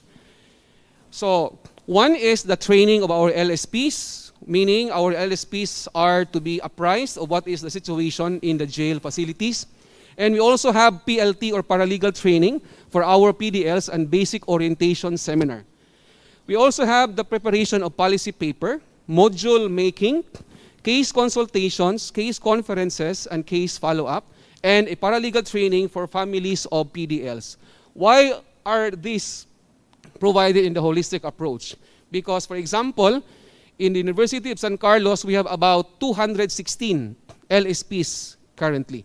So we have to divide them into small groups, and one group will, for example, tackle about paralegal training for PDLs. One group will have to do policy paper. One will prepare modules, for example, modules on criminal procedure, what is a plea bargaining, who are qualified, etc.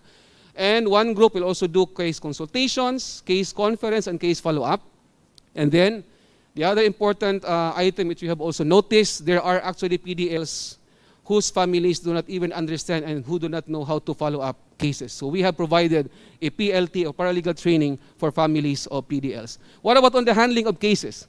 It's not anymore focused on the practice court because of a collaboration with actually the Integrated Bar of the Philippines, particularly Cebu City chapter. We also have collaboration with the International Justice Mission on the OSEC cases. And we also have a partnership with the Cebu City Justice Zone. How I wish we will all have our cities and municipalities justice zones. Why? Because there is collaboration, and actually some of these problems involving PDLs can actually be resolved and addressed at the level of the justice zones. So it's a collaboration also with BJMP. We have Office of the City Prosecutor, Parole and Probation Administration, Humanitarian Legal Assistance Foundation, and the Children's Legal Bureau. In fact, students are also having internship with the OCP, PPA, HLAF, and the CLB at the same time doing the paralegal trainings, etc. in the jail facilities.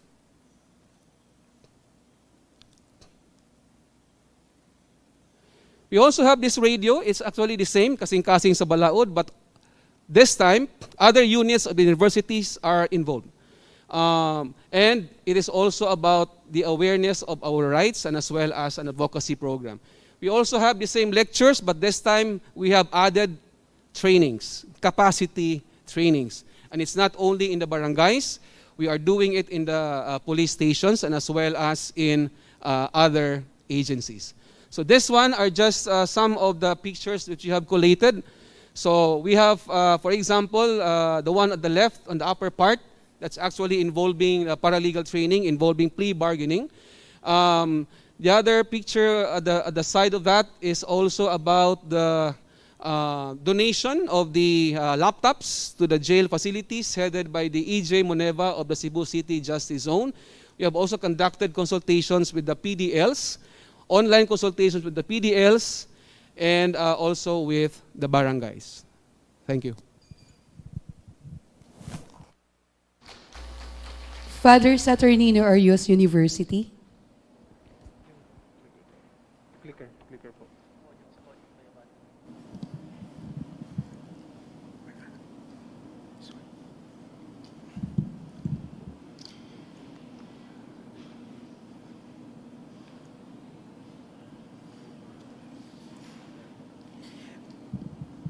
My respects to all the distinguished guests and participants of the first Philippine Clinical Legal Education Summit.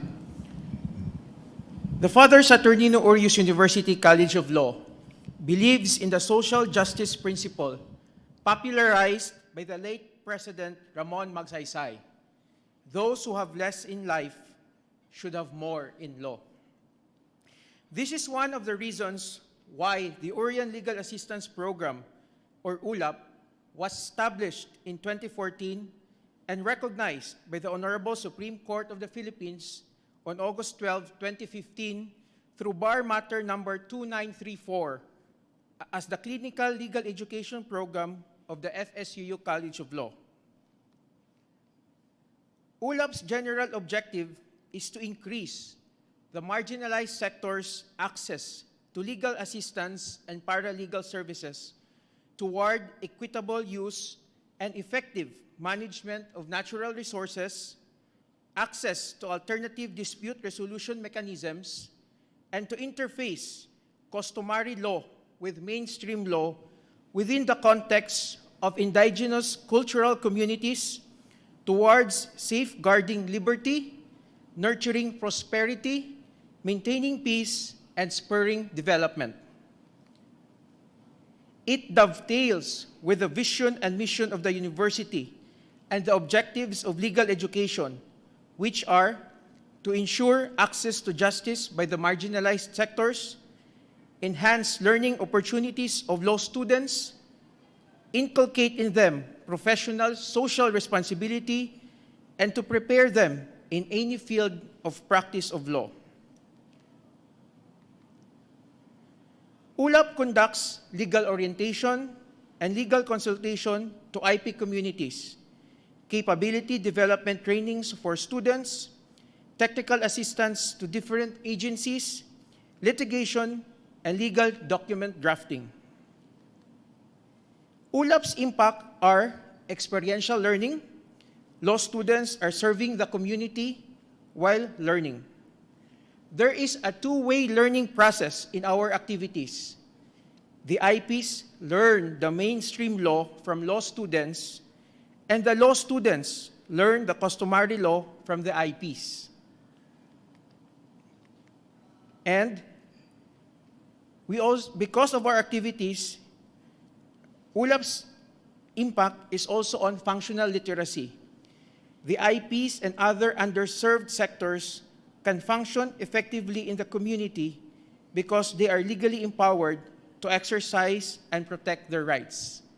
And because ULAP has been doing functional literacy, it has been recognized as one of the top 5 finalists to the National Literacy Awards. And incidentally, this afternoon will be the national awarding ceremonies at the Wakwak Golf and Country Club. Thank you.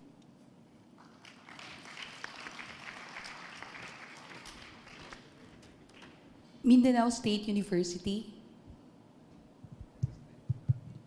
Assalamualaikum and good morning everyone.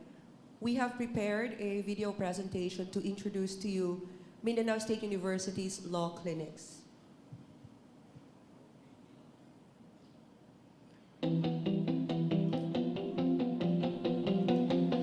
Mindanao State University is the pioneer of an online law clinic in the country through the Sarimanok Virtual Law Clinic. It was launched in February 2021 through the support and help of partners like the Asia Foundation and Bureau of International Narcotics and Law Enforcement Affairs of the United States Department of State. SVLC is run by the members of the Iligan Extension Legal Aid Clinic, or ILAC, of the MSU College of Law Iligan Extension. ILAC aims to uphold the rule of law and empower people by knowing their rights through lectures on protection of rights of people, extending legal assistance to the community, and making the citizens be informed of their rights. Since MSU College of Law has its main campus in Marawi City and another extension class in General Santos City, respective legal aid clinics were recently established there for purposes of compliance with CLEP. Sambatan Law Clinic of Marawi and Tanglao Diwa Clinic of General Santos are now up and running and are ready to serve their respective communities. The law student practitioners are supervised by dedicated lawyers as they engage communities and other stakeholders through a number of outreach activities such as online lectures and webinars designed to help people learn and understand laws, legal procedure, and their rights. These are some of the activities done by the clinics. Oath-taking of law students for Law Student Practitioner Level 1 and Level 2. Handling of cases. Conducting jail visitation and free legal consultation. Lectures of various laws. Legal aid missions. Mobile civil registrations. Webinars and virtual lectures. Strategic plannings. Other community service. Sambatan Law Clinic. Oath-taking of law students for Law Student Practitioner Level 1. Legal aid missions.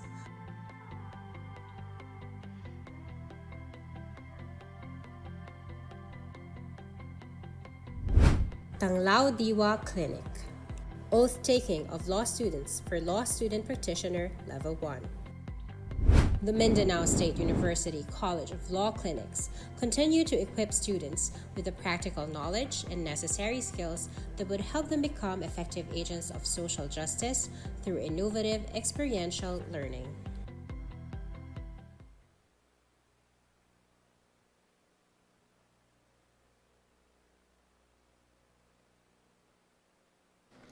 Ateneo de Zamboanga University.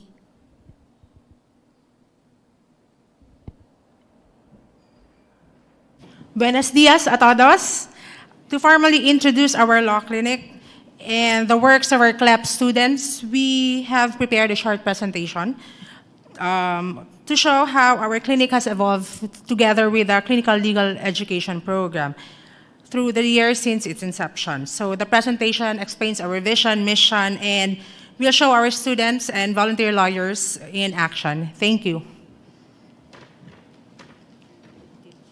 Excellence, spirit, and service. These three virtues are the pillars of the Ateneo de Zamboanga University. These are also the core principles which guide the Ateneo's Center for Legal Services. Established in 2016, the ACLS is envisioned to be the social development arm of the ADSU Rosendo U. Castillo Junior College of Law.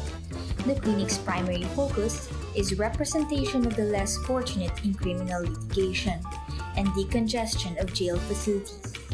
It is the vision of the ACLS that each litigant in the Zambasuda region would have ready access to free legal representation. At its core, the clinic serves two purposes that are beneficial to each other. It is a legal clinic that provides services to indigent litigants.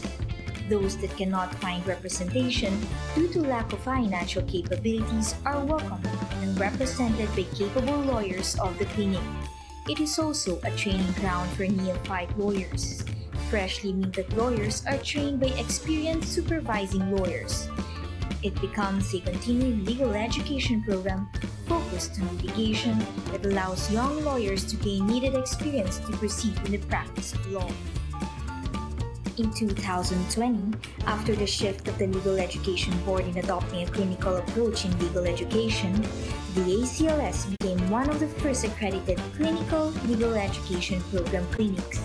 These made the ACLS become a bigger program, which now allows its students to regularly volunteer in cases handled by the ACLS. The ACLS found its success in community-based information campaign through legal caravans.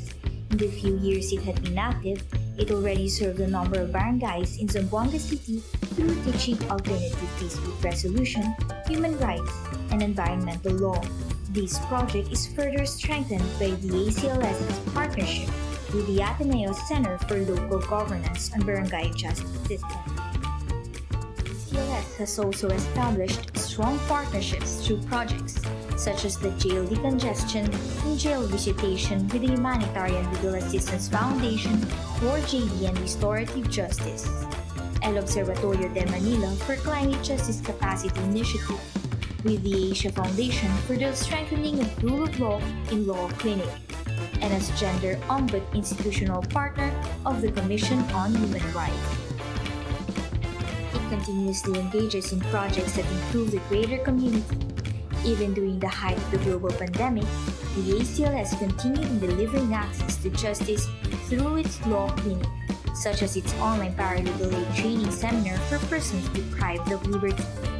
With these partnerships, the ACLS, its lawyers, and students are able to provide a positive impact to the community and the region.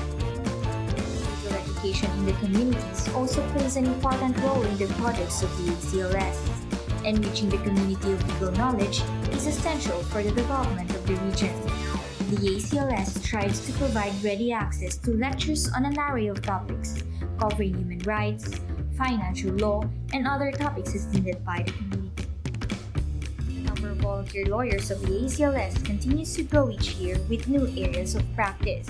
More cities and municipalities of the Zambas Sultan now have access to the clinic.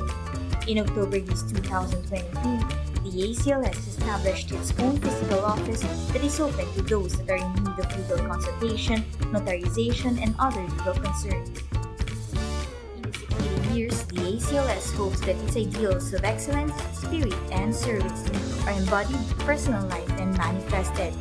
Excellence in the academic aspect of legal practice, that all students who volunteer and undergo the ACLS program are able to use their experiences as guide in their future endeavors. Spirit is that the nation values of magis and pura personalis are inculcated in each nation lawyer, and that they may have the generous heart for the needy and less fortunate. Ultimately, service in that all future activities of the ACLS will be for the community and for God and country.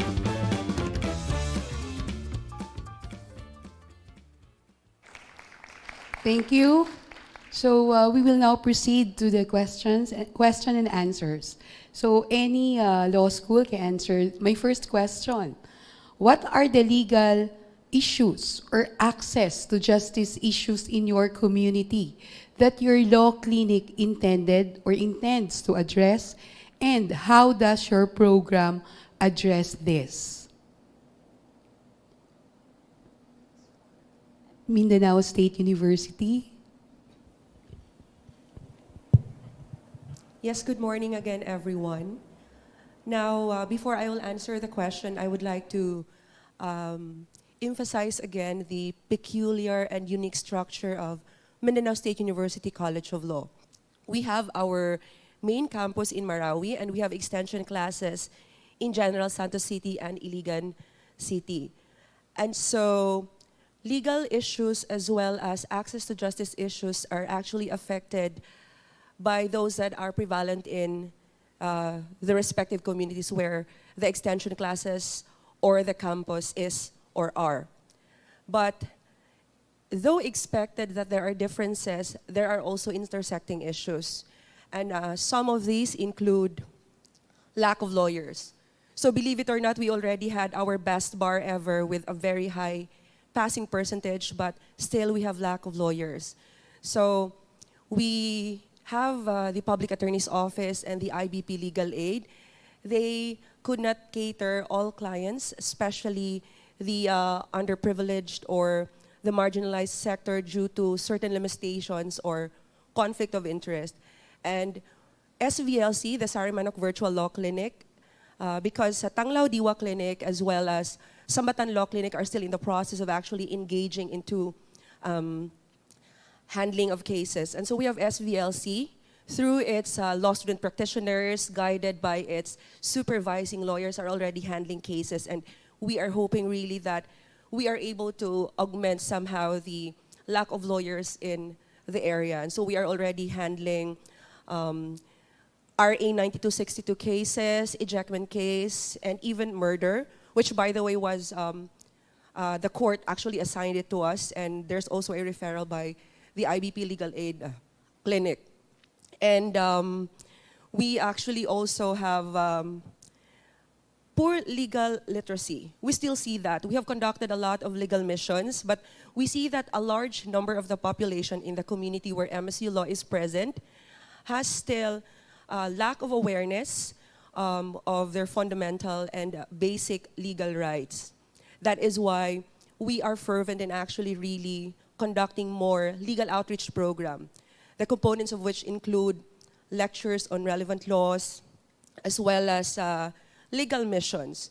So, in fact, a team led by our Assistant Dean for CLEP, AD Joey, the other day before preparing for this summit, went to separate areas in municipality in Lanao del Norte. She just didn't want to disclose because of, limitations supposedly in interaction. But I already disclosed AD Joey. Anyway, we also have lack of access to technology. Notwithstanding the availability of the Sarimanok Virtual Law Clinic as an online platform, we believe that access to this platform is greatly driven by access to technology. So smart devices, internet connection. So, of course, MSU cannot provide internet connection or these gadgets to this marginalized sector. But with the resumption of in-person activities, we are, SVLC is dauntless with its missions and outreach programs in order to bring this access to justice closer to the people. So we also have office already for Sarimanok Virtual Law Clinic. We also have Sambatan as well as Tanglao Diwa Clinic, and we are disseminating information so that parties, of course the underprivileged, can approach and go to these offices and so that we can actually render legal services. And on legal issues, it's not really like a legal issue, but in Marawi, we are looking at Sharia or the Islamic law and its extent of application as a justice system involving Muslims. That is why we are gearing into a specialized clinic involving Sharia law and governance. For Jensen and Iligan, we see that the dominant legal issues involve a violation of RA 9165, domestic violence, and land dispute cases, among others. So we are hoping that we'd be able to help in these areas as we move forward, as the 3 clinics of Mindanao State University will be enhanced and will be strengthened, inshallah. Thank you. Thank you, Assistant Dean Alinog Di Socor. I will repeat again the question for another law school to answer. What are the legal issues or access to justice issues in your community that your law clinic intends to address, and how does your program address this? University of San Carlos. Yes, ma'am. So one issue is regarding PDLs. In Cebu City, male dormitory is 1,300% congestion rate. In the female dormitory, it's more than 300% congestion rate. Thus, we need to do the holistic approach, which we have shown to you earlier. In CPDRC, it's not that much at this current time because we were informed there was a time that the province of Cebu was not accepting PDLs coming from the other areas. That's one. On OSEC, online sexual exploitation of children, it is an issue in Metro Cebu area. In fact, one municipality in the island of Mactan is one of the areas identified, by the law enforcement agencies. And how do we address it? There is actually a memorandum of agreement between IJM and IBP Cebu City, of which we have volunteered as prosecutors, and we want to expand it. We want also our school to be involved in the prosecution, and we also learned that 1 of the 10 children is not actually aware of the rights regarding online sexual exploitation. So we want also to be involved in rights awareness and as well as in advocacy. And we have also issues on labor. There are still several complaints filed before the labor courts, and also violence against women and their children. That is why earlier we showed to you our lectures and capacity trainings for our policemen, and as well as for our barangay, especially in those involved in the GAD desks. Thank you. Thank you, USC. Okay. Another question. What are the considerations that influence the design of your CLEP? I will ask Ateneo de Zamboanga University.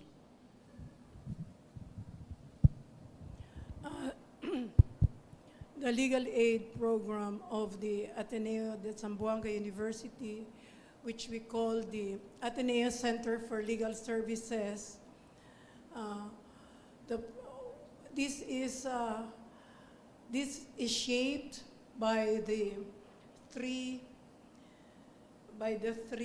pillars of the said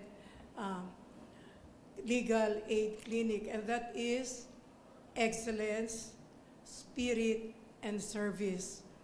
We strive to make our legal aid clinic through our CLEP students learn how it is to do things, the legal things, with the end in view that they do it excellently, and that they do it also with a spirit of service and generosity.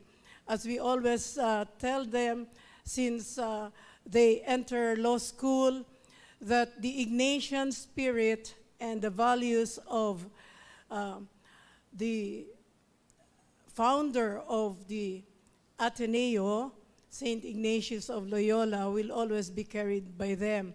And that is the spirit or the value of magis, cura personalis, and also companionship and social involvement. So these are all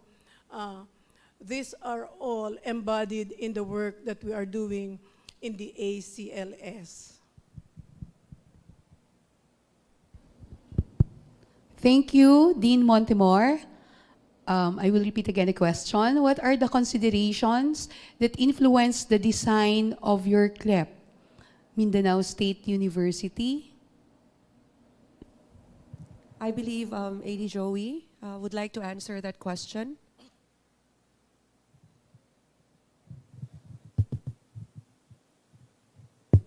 Hello, yes. Good morning again, no? With the peculiar structure of MSU College of Law, we have several considerations that influence our CLEP, the design of our CLEP. First, what are the needs of the community in general, taking into account the cultural diversity of each campus. Second, the resources. I believe this is all applicable to all law schools, the budget. Considering we are a state university and with a lot of bureaucratic restrictions, we take this one as our consideration in designing our CLEP. Also, sustainability. We are lucky that the Asia Foundation and INL funded the Sari Manok Virtual Law Clinic at the outset. It is through this program that the Iligan campus was able to start implementing the CLEP. And also workforce, the availability of supervising lawyers. Lastly, the shaping of specialization of the law clinics for each campus.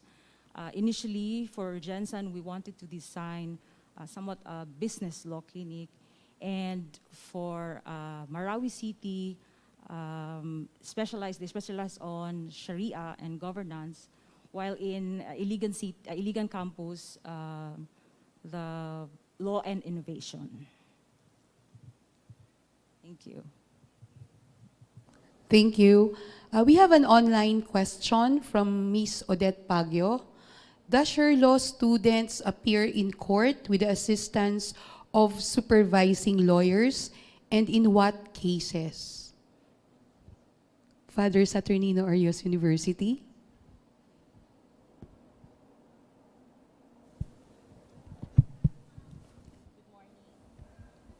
Good morning, everyone. So, actually, in Father Saturnino Arias University, we have very minimal litigation because going back to the question, our design is actually a legal aid clinic, which is a conflict-sensitive, conflict-transformative legal aid clinic.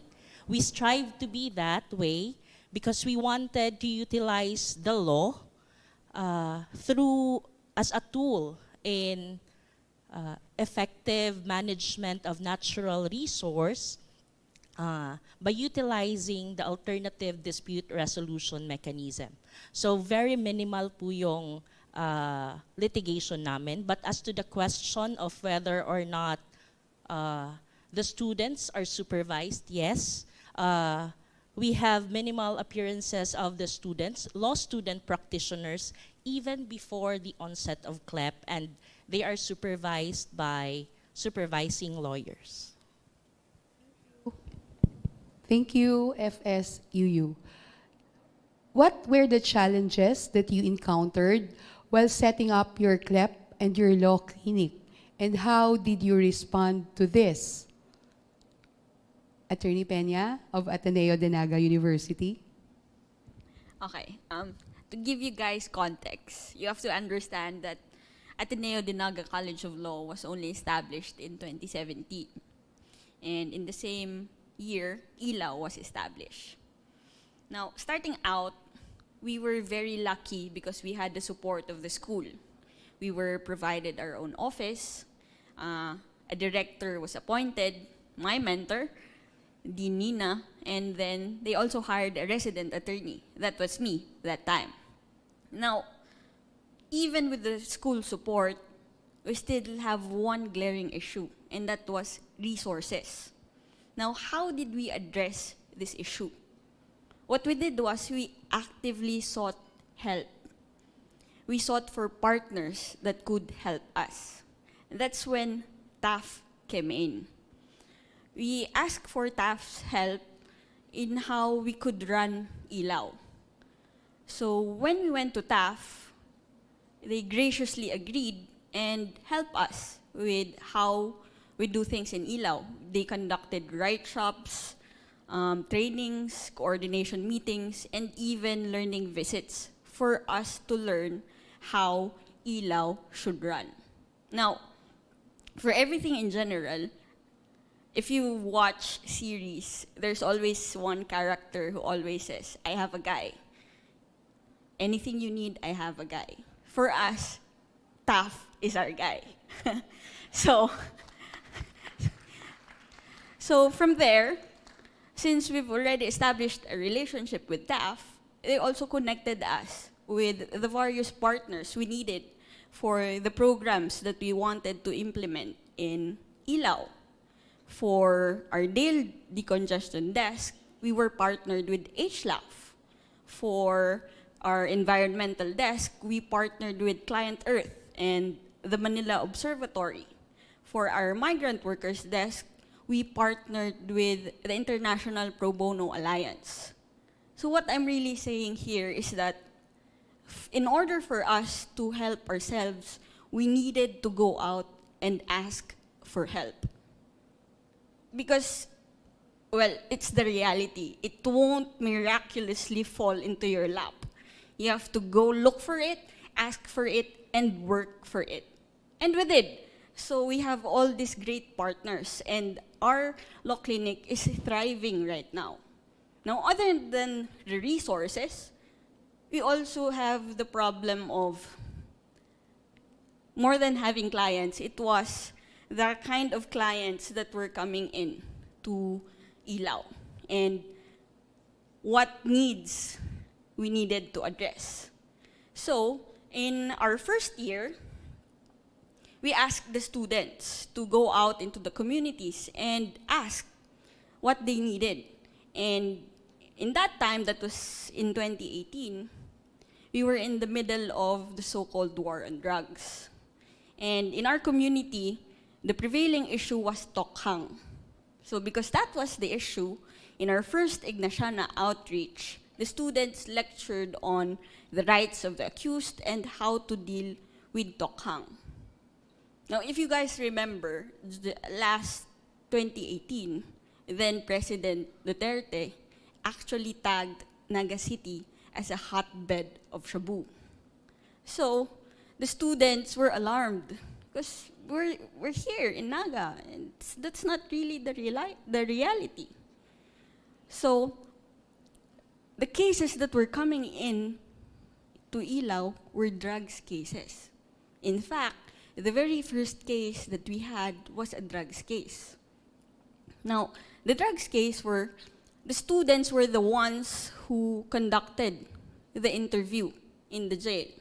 It was a classic case of planting evidence.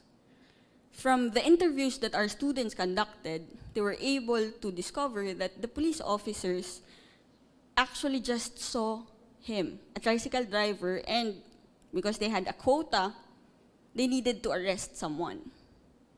From their interviews, they found out that the poser buyer, the police officer, was actually an acquaintance of the accused. In fact, he was buying longganisa from the police officer. So when the case was heard in the trial court, it was one of the crucial questions propounded during cross-examination.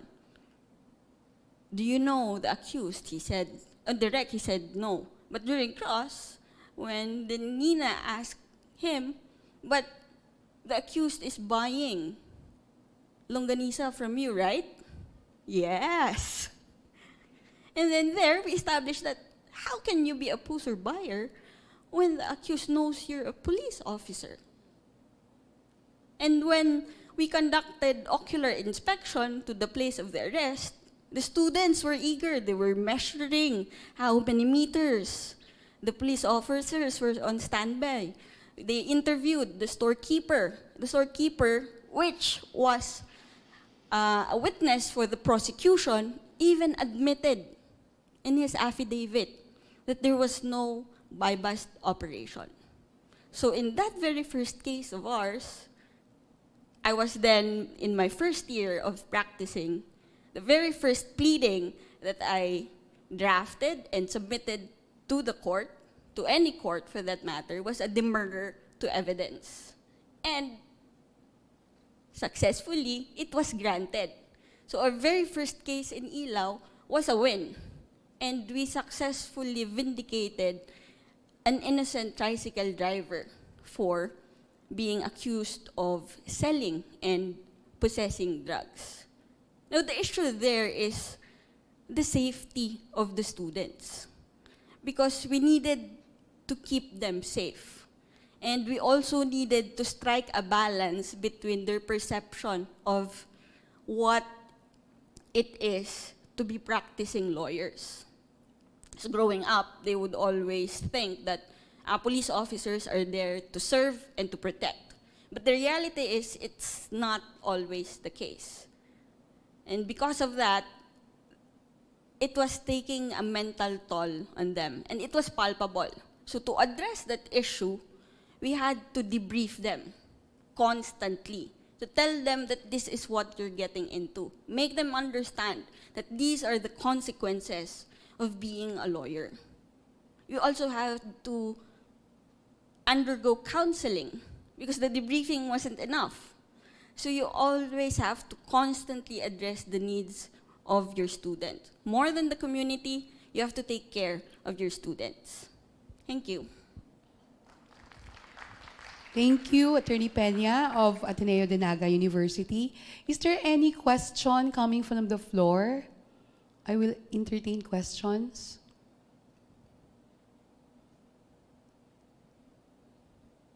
You can use the microphone here.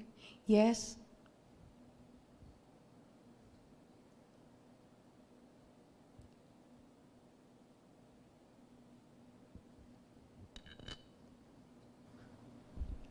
Mabuhay, Sabaidi.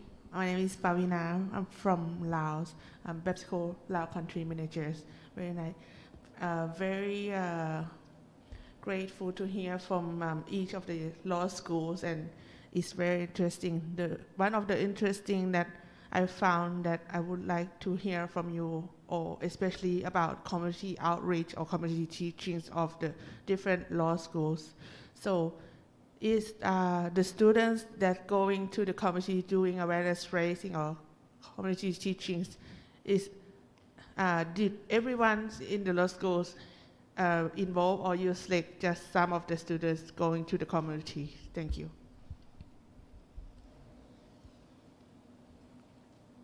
Yes, FSUU.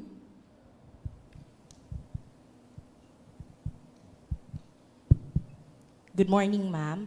Actually, during the inception of ULAP, or the Orion Legal Assistance Program, our CLEP in FSUU, before we went to the community, the students were capacitated. So only those students who underwent trainings and capacity buildings were actually sent to the community. And now with the establishment of the clinical legal education program, the law student practitioners, but since FSU only had very few LSP or law student practitioners, we still have to capacitate also other students so that other students can also help in the during community outreach. Yes, Chancellor said.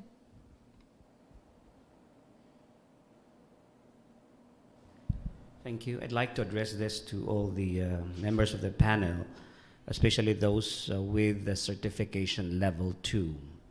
I think one of the major hurdles now in the implementations of the clinical legal education program level 2 certification is acceptability within the legal community, that one can be represented by a student. Based on your observations now, how do you see now the dynamics within the legal community that, whether we like it or not, legal clinical CLEP is the way forward, in strengthening administration of justice? Do you now see that there is sort of level of acceptance in the court and among lawyers that their counterpart in the court is a law student? Thank you. Yeah, thank you for the question, sir.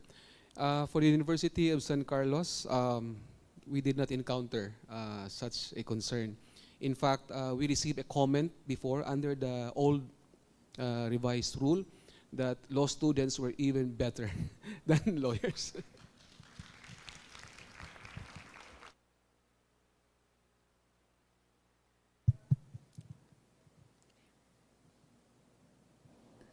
Okay, last question from the floor.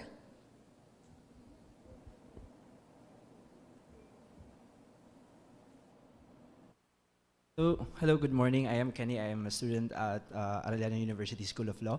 My question is about the continuity between CLEP 1 and CLEP 2. So what are your major considerations in ensuring that the learnings that a law student practitioner gained in CLEP 1 is also transferable and useful when they undergo CLEP 2?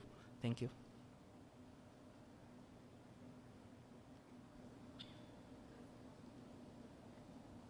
Mindanao State University.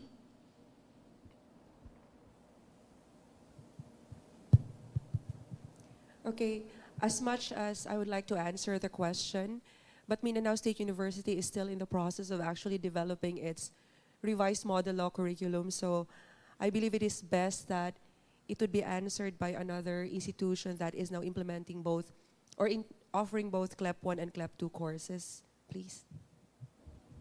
Ateneo de Zamboanga University, Dean.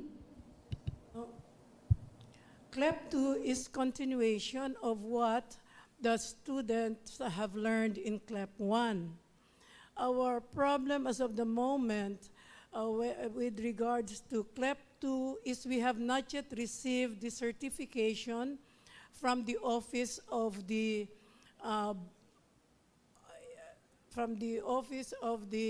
court administrator, yes.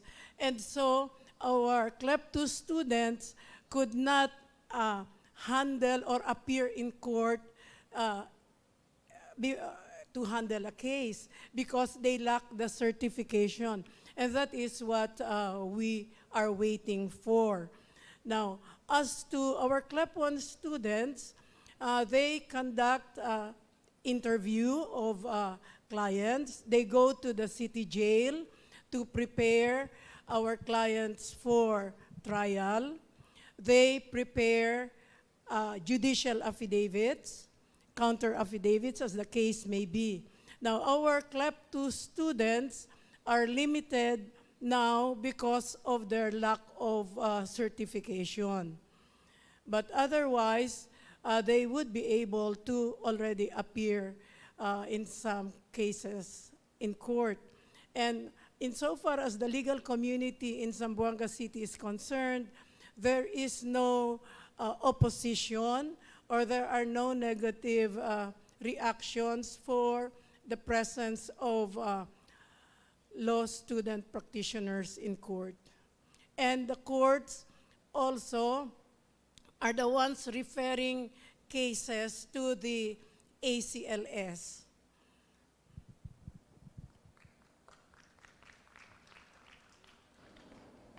Yes, Dean of USC. For the University of San Carlos, we do not have an actual experience of continuity from level 1 to level 2 because for level 1, it is actually integrated in criminal procedure and labor law 1 for second year students, while for level 2, it's for fourth year students. But I humbly believe that it will actually, each level is actually distinct from the other, but it can also assist and help the law student practitioners decide later on which path of the law practice that they will engage in. Thank you. We have our last question online. How do you grade your students for CLEP? Ateneo de Naga University? Okay. Actually, in Ateneo, we have 4 CLEP courses. Ganun kami sa Ateneo eh. When we do something, we do it well always and overboard. Okay. So, we actually grade them based on the output that they make. So, kasi it's hard for us to ask outside supervising lawyers to grade them. So we actually check the work ourselves. Even if there's an assigned lawyer outside, we always check the work that they do. So that's for CLEP 1, CLEP 2, and our 2 practice courts. The first practice court is now CLEP 3, and the second practice court is now CLEP 4. In CLEP 2 and CLEP 3 and in CLEP 4, that's where they actually appear in court. But right now, we don't have that ability yet because we haven't yet received the certification from the office. We're still waiting for it, hopefully before the year ends. Thank you. Thank you so much. We are done with our question and answers. We'll proceed to the closing statements of the 5 law schools. We'll start with Ateneo de Naga University. Okay. In everywhere I speak, I always start. I had a case once where I was with veteran lawyers and palaging, sino mauuna? They always point to me because you're the youngest. So that's always my role. Now, in Ateneo, more than serving clients in courts, we're now pushing to establishing 27 legal aid desks in the barangay. This is coming off from our Climate Justice Capacity Initiative, wherein we went down to all 27 barangays in Naga City. Because we personally talked to them, we had the opportunity to ask them what they needed. What do you need and what help can we give? And it's really access to justice. So for next year and for the coming years, we want to establish these desks in the barangay themselves. And then this 27 desks, will be manned by our law student practitioners. So we want to create a situation where they don't need to come to us because we're already there. Now, aside from that, we also want to establish another desk that's focused on election advocacies and good governance. Because currently, we're also in close partnership with the Sangguniang Panglungsod of Naga. In fact, one of the ordinance that our CLEP students drafted has already been sponsored by a city councilor and is slated to be adopted before the year ends. Now, more than anything, we also want to give the students the chance to appear in court. But right now, we don't have that ability. We are, however, building on practices so that when we are capable, we're able to do it well. And we're actively working for that. Now, you must remember that ilaw, if you compare it with a child, we're just 5 years old. We're toddlers. Come to think of it, it seems like it's already been a lifetime. But we've made so much in such a little time, and we thank them for our partners. So, in the end, we abide by what St. Ignatius said. We will go out and set the world on fire. Thank you. University of San Carlos. For the University of San Carlos, I would say 3 C's. Collaborate, coordinate, and cooperate. We believe that problems involving PDLs, trafficking of persons, OSEC cases, these are not just concerns or problems of law schools, but it's everyone's concern. So, for example, insofar as PDLs are concerned, we want to continue with the holistic approach.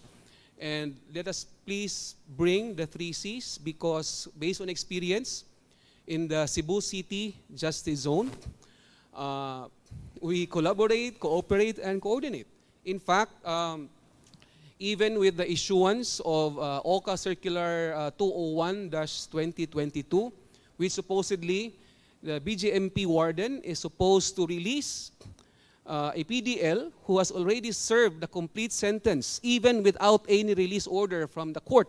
But we have experienced just very recently one PDL in Cebu City who has actually served already the full sentence, but was not released because the BJMP warden is waiting for a release order from the judge.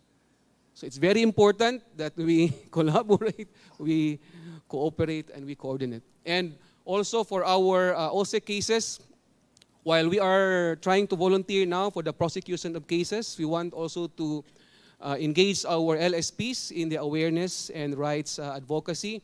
And for labor problems, and as well as for victims of violence against women and children, we are actually planning to have a primer, and that is customized for Cebu, that is in the vernacular.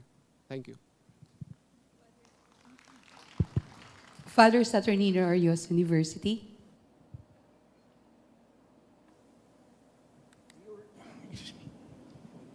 Hello. The Orion Legal Assistance Program of Father Saturnino Arias University will continue to serve the IPs and the underserved sectors of the society. It will continue to strengthen its partnership with organizations who share its advocacy. In the next few months, ULAP's services will not be purely legal because it is in the planning stage of establishing a tax clinic in partnership with the Asia Foundation and with the assistance of the university's accountancy department. It will be the start of an interdisciplinary clinic which ULAP will offer to the underserved communities in Butuan City, in Agusan del Norte and Agusan del Sur. Further, ULAP will continue to educate the minds and hearts of the law students because we in ULAP believe on what Aristotle said, educating the mind without educating the heart is no education at all. Thank you. Mindanao State University. So, moving forward, Mindanao State University would like to primarily focus in addressing the challenges that are faced by our law clinics in order to optimize the benefits of clinical legal education program. So among others, we look into developing finally our revised curriculum patterned after the RIMULAC. Second, to diversify our law clinics, to have more fields and areas of legal services. And while we do this, we would also like to have a specialization in the respective campus of MSU. We are looking at, again, I mentioned this earlier, for Marawi, Sharia and Governance, for Iligan, AD Joey mentioned earlier, Law and Innovation, and for General Santos, Business Law. We are also looking at expanding the coverage of the Sarimanok Virtual Law Clinic to include, or to cover rather, General Santos and Iligan. And we are looking at it as a convergence point, this online platform, because it is not a barrier to our geographical differences. So we are also looking at integrating the two platforms that we are now availing, which is online or virtual platform, and on the other hand, the in-person activities, again with the resumption of face-to-face activities and transactions. So we're looking at how to integrate that, considering that we are branded as an online clinic. And we hope to really strengthen the workforce of the clinic, because we cannot do what we are doing without the backbone of the job. So we need more supervising lawyers. We are lobbying for a regular personal complement, and of course to conduct capacity building that is necessary to effectively carry out their respective responsibilities. And what else? Hopefully to integrate our funding in the budget of the university, annual budget. We already have a BOR resolution earmarking a certain percentage for CLEP. And so we are looking at harnessing that resource, which is really important to propel us forward. And of course, we would like to establish more linkages and to fortify existing partnerships such as the Asia Foundation and INL, of which we are very, very thankful. So with this, we hope that we can have an effective implementation of our CLEP moving forward, and that MSU can serve the communities that they are in. Thank you. Ateneo de Zamboanga University. Ateneo de Zamboanga University will continue with its will continue to move forward with its Ateneo Center for Legal Services. As early as in the first year, our students are already taught the value of social involvement, and which means that our students should be men and women with and for others, especially for the poor. And so while the Ateneo College of Law continues, so will our Ateneo Center for Legal Services. Now, considering that we just had a very bad case of flooding in Zamboanga City, where more than one half of the 97 barangays experienced severe flooding last October 28, I believe that we will focus now more on environmental laws. While we have been doing this already in the past, like when we conduct our legal caravans, there are lectures given by our students, CLEP students, and also some of the experts from government agencies, relevant government agencies, who speak on this matter. We believe that now is the time when we should focus more on environmental laws. Of course, not to forget that in Zamboanga City, our jail, which are all overcrowded or are congested, most of the cases deal with drug cases. So we have to continue on educating also the community through our lecture series on the menace of drugs, and also helping those who already are in jail, the PDLs, who in more cases than not, as I believe everybody knows, the evidence against them are just trumped up. And so we will continue. Thank you. Thank you. We have the legal issues, the access to justice issues by the clinical legal education program of the 5 law schools. First is the lack of lawyers. Then there are cases which are not being accepted by the PAO and as well as the IBP Legal Clinic. And there are refusal by IBP Legal Aid, and the courts will refer this to the legal clinic of the law schools.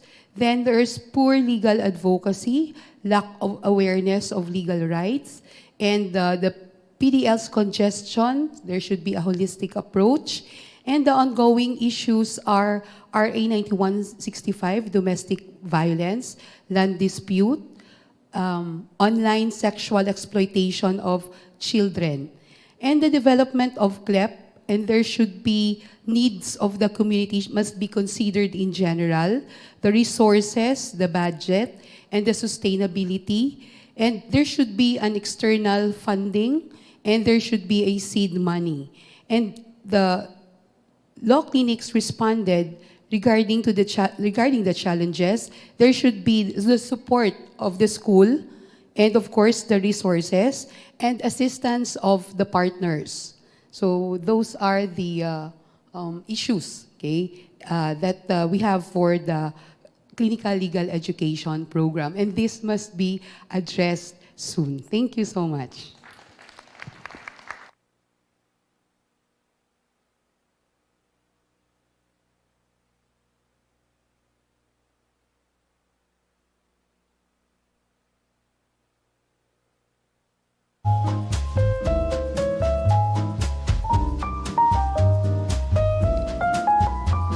Thank you very much to the panelists. These are just 5 law schools that have greatly transformed legal education and contributed to community building in their respective localities.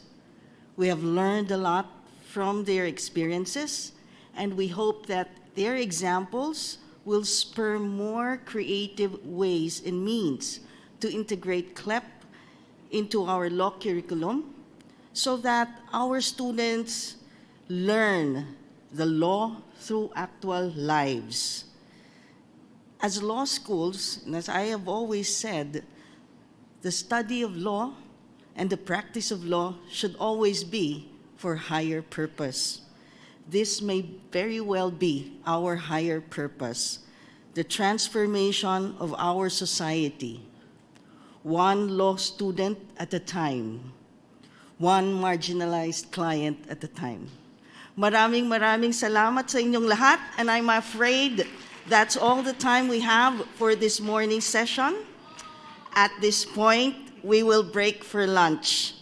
Please, to our on-site participants, please proceed to the 5th floor salon to partake of the sumptuous food prepared for us. We have allotted 1 hour, 30 minutes for our break, so please come back at 1:30 in the afternoon. For our online participants, you may stay in the session room. Please do not leave now, according to the technical panel. You may have your lunch though, but don't leave the virtual room. Maraming salamat, and see you this afternoon.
Sound check. One. Okay.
Time check. It's 1 minute past 2 p.m. Good afternoon, everyone. Maayong hapon kaninyong tanan.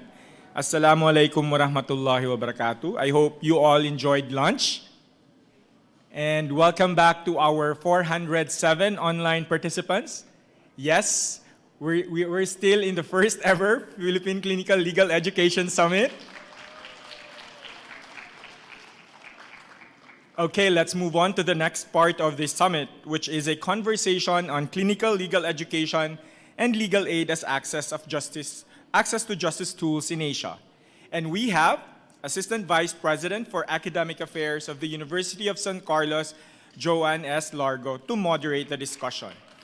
Attorney Joanne Largo is the Vice President for Academic Affairs of the University of San Carlos, where she also teaches civil procedure, criminal procedure, political law review, torts and damages, alternative dispute resolution, appellate law practice, and trial technique.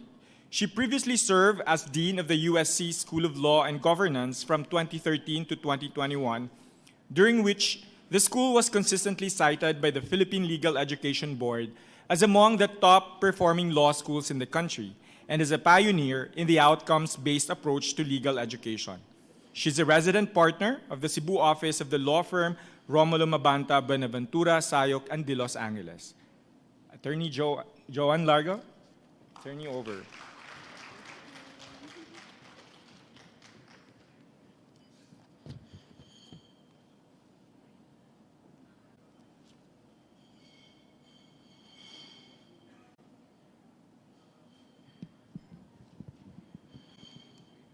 So, good afternoon, everyone. Maayong hapon. To start off and to set the context for this conversation, we have a video, a short one, don't worry, to show. Nasaan na yun, Sir Tom?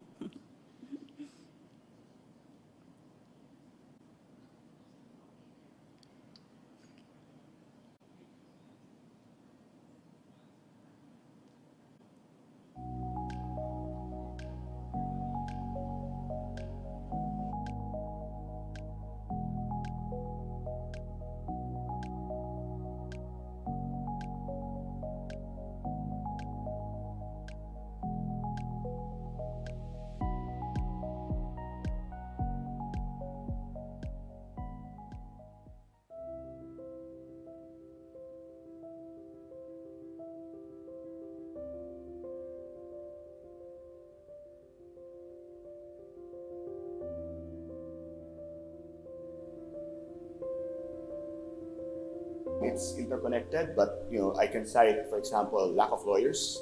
I can cite the costs of litigation, the number of issues that are raised every time there's litigation. So there's a lot of time and effort, delay, poverty as well, and lack of access to good legal advice.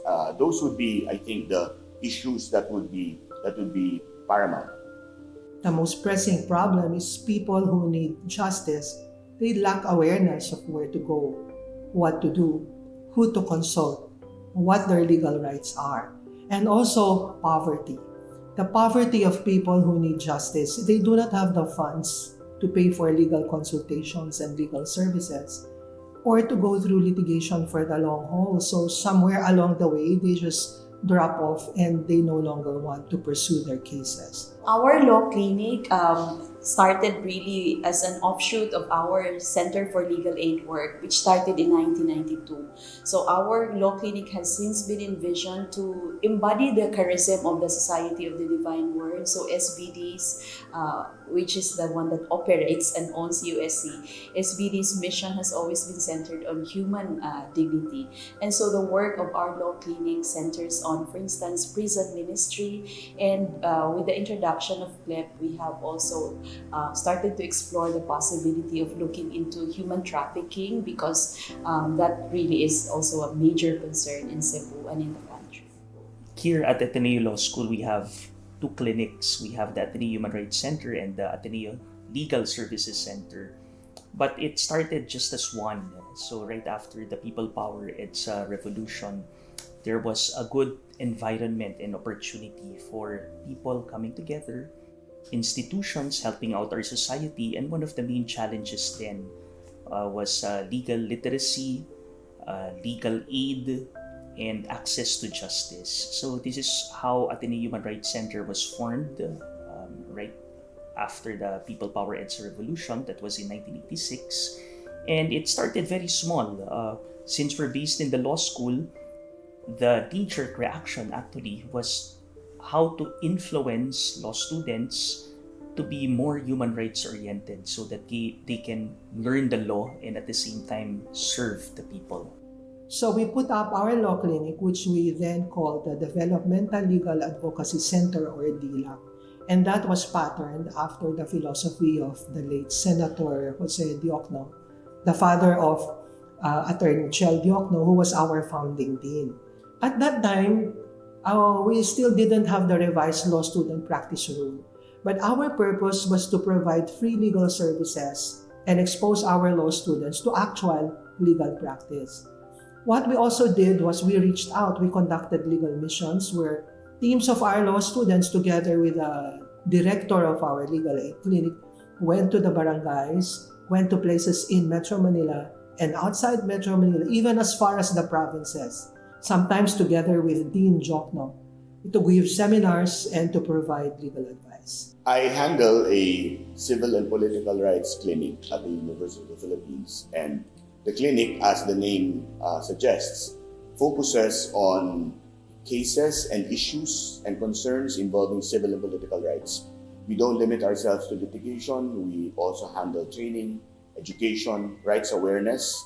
So while there is work that is done on cases that are pending, which we do with the Free Legal Assistance Group, we also do paralegal work, paralegal training. We do rights awareness campaigns.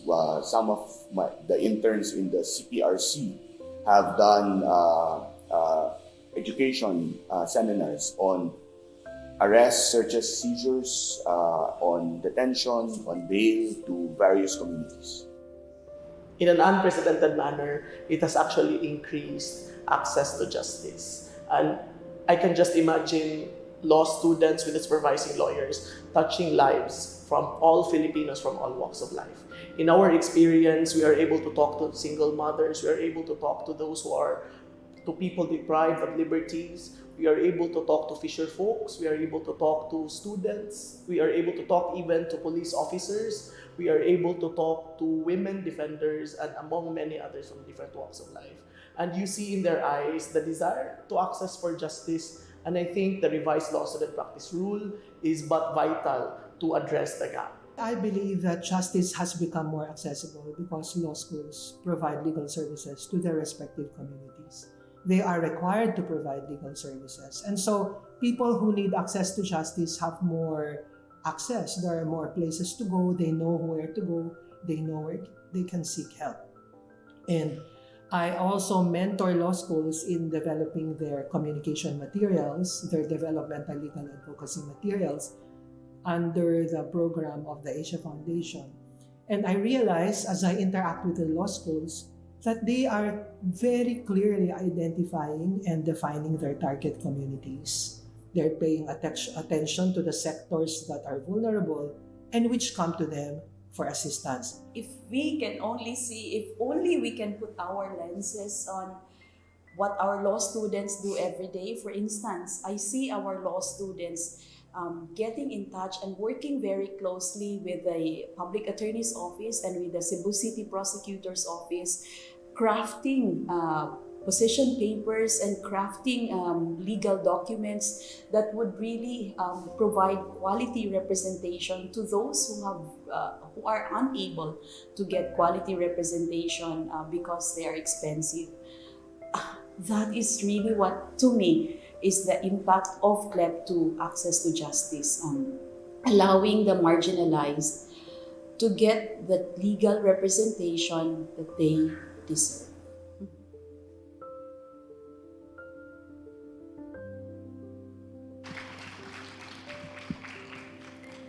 So, shown on screen are figures. 141,798. That's actually the number of pre-trial detention prisoners awaiting legal assistance on as of May 31, 2018. 110 million Filipinos needing legal assistance and to be served supposedly by only 2,096 lawyers from Public Attorney's Office in 2018. That's roughly asking one POW lawyer to represent and handle the concerns of 52,500 Filipinos. So these were the figures. Now, this was the reality on the ground that gave birth to CLEP, or the Clinical Legal Education Program, in 2019.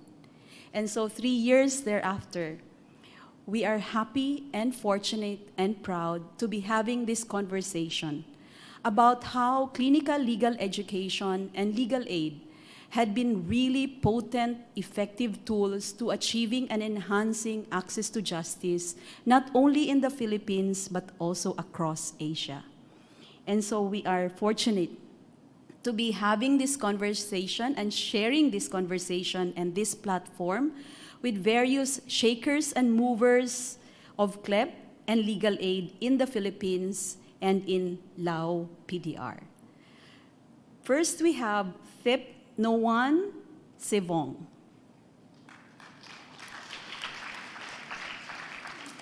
Thep is the Senior Law Program Officer of the Asia Foundation of Lao People's Democratic Republic. Thep is a lawyer with more than 10 years of professional experience. She currently serves as Senior Law Program Officer at the Asia Foundation's office in Vientiane, Lao PDR, where she helps to manage the implementation of the Legal Aid Support Program, especially working alongside the Ministry of Justice, the Lao Bar Association, and the nonprofit organizations which implement the legal aid service across the country. We are also sharing the conversation with Bruce Lasky. Bruce Lasky is the co-director of the Bridges Across Borders Southeast Asia Community Legal Education Initiative, or BABSICL. And we also have Professor Theodore Te, the CLEP Director of the UP College of Law. BBE number 23 po ba kayo, sir? Yes. Attorney Te is currently engaged as the Law Reform Specialist of the University of the Philippines Law Center and a professorial lecturer in the university's College of Law. In addition to teaching criminal law, Attorney Te is handling special projects for the college and UP Law's Clinical Legal Education Program. And then we have Attorney Bert Estrada, the President of the Integrated Bar of the Philippines, fresh from the National Legal Aid Summit in Bacolod. I don't know how many hours you were able to get. You get some sleep na po, President. Attorney Estrada is a member of the Bukidnon Tagoloanon tribe, an indigenous community in Malaybalay City, Bukidnon. He is a dato in the said tribe, anointed with the name Dato Manhan Ayan, which in English means once he organizes, fix and prepare, or one who organizes, fix and prepares, or arrange things. And we also have Attorney Fatima Garcia Yap, the Senior Program Officer of the Asia Foundation Philippines. Attorney Fats, or Attorney Fatima, as is indicated in this note, is currently the Senior Program Officer for the Legal Aid Project of the Foundation. She joined TAF in 2012 after passing the bar and has since implemented a number of projects on human rights, legal reform, and access to justice since then. So we will begin this conversation, our dream conversation now coming to reality.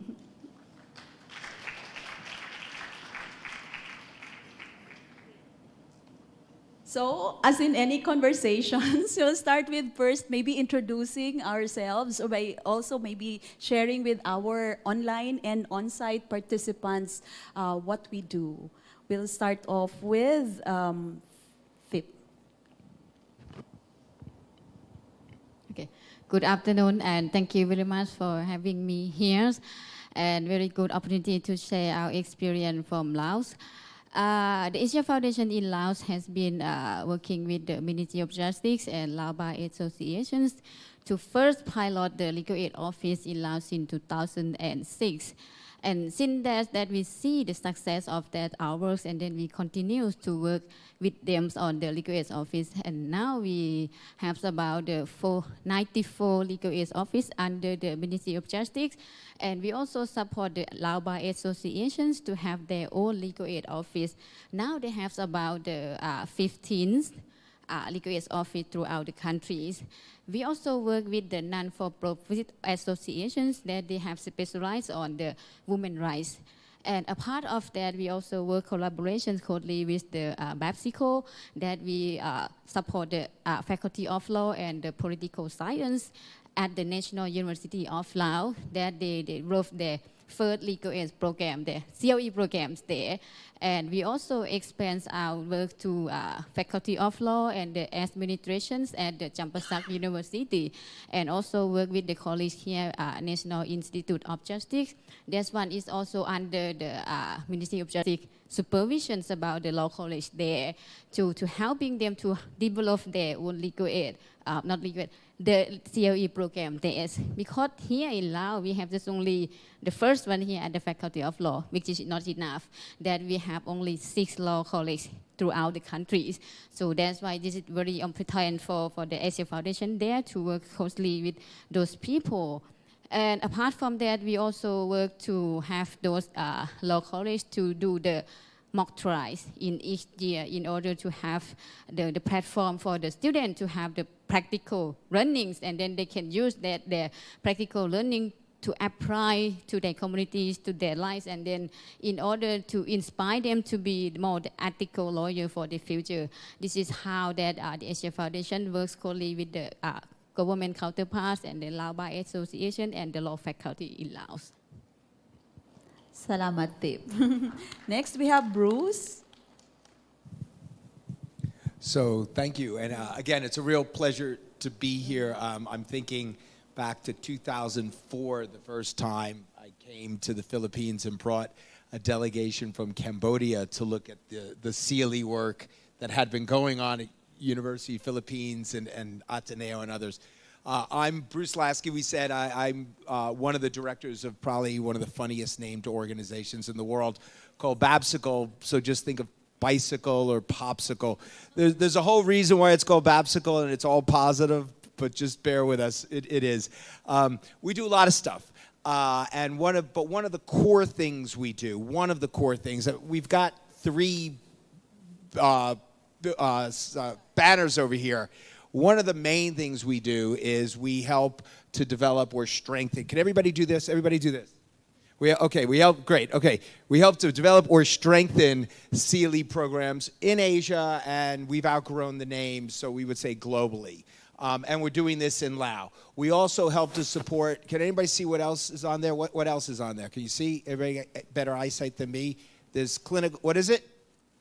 Legal aid, right, okay. And what else is on there? And pro bono. So these are some of the main things that we do. And Laos is one of our core countries that we work in partnership with Asia Foundation for many years. And we work with university partners in Laos, but in many countries around the world to strengthen, everybody do this again, everybody do this, right? Okay, strengthen their CLE programs. And then we also work with legal aid to strengthen, everybody do this again, everybody, strengthen legal aid, okay, good. And we also do this around to strengthen, one more time, pro bono. Okay, but this is important because you see there's 3 banners. And that means, everybody put up 3 fingers. That means there's 3 things. There's CLE, that's one finger, everybody, one finger. 2 fingers, legal aid, and there's pro bono, 3. They're not the same thing. They're not the same thing. We're going to talk about that today. but they work together, and we're going to talk about that. And that's a lot of what we do in Lao and other places. They're not the same thing, but everybody do this. They support each other, and that's what we're going to talk a lot about today. Thank you for having me here. Which I think is a perfect segue to Professor Ted's introduction. Thank you. Yeah, I'm Ted Te. I teach at the University of the Philippines as well as in the Ateneo Law School and the De La Salle College of Law. And this particular panel is an intersection of two things that I have been doing for most of my professional life, and both of which I do.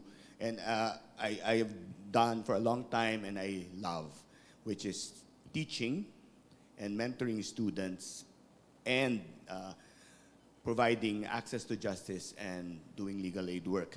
So when I saw the topic for this panel, I said, okay, this is something that I would probably totally enjoy, both as being part of the panel and listening to the other resource persons. And so, yeah, I've been a human rights and civil rights lawyer for practically, well, all my professional life. I've been teaching law since 1995. Okay, yeah, until now. So, yes. So when I was very, very young, I started very, very young. So thank you very much.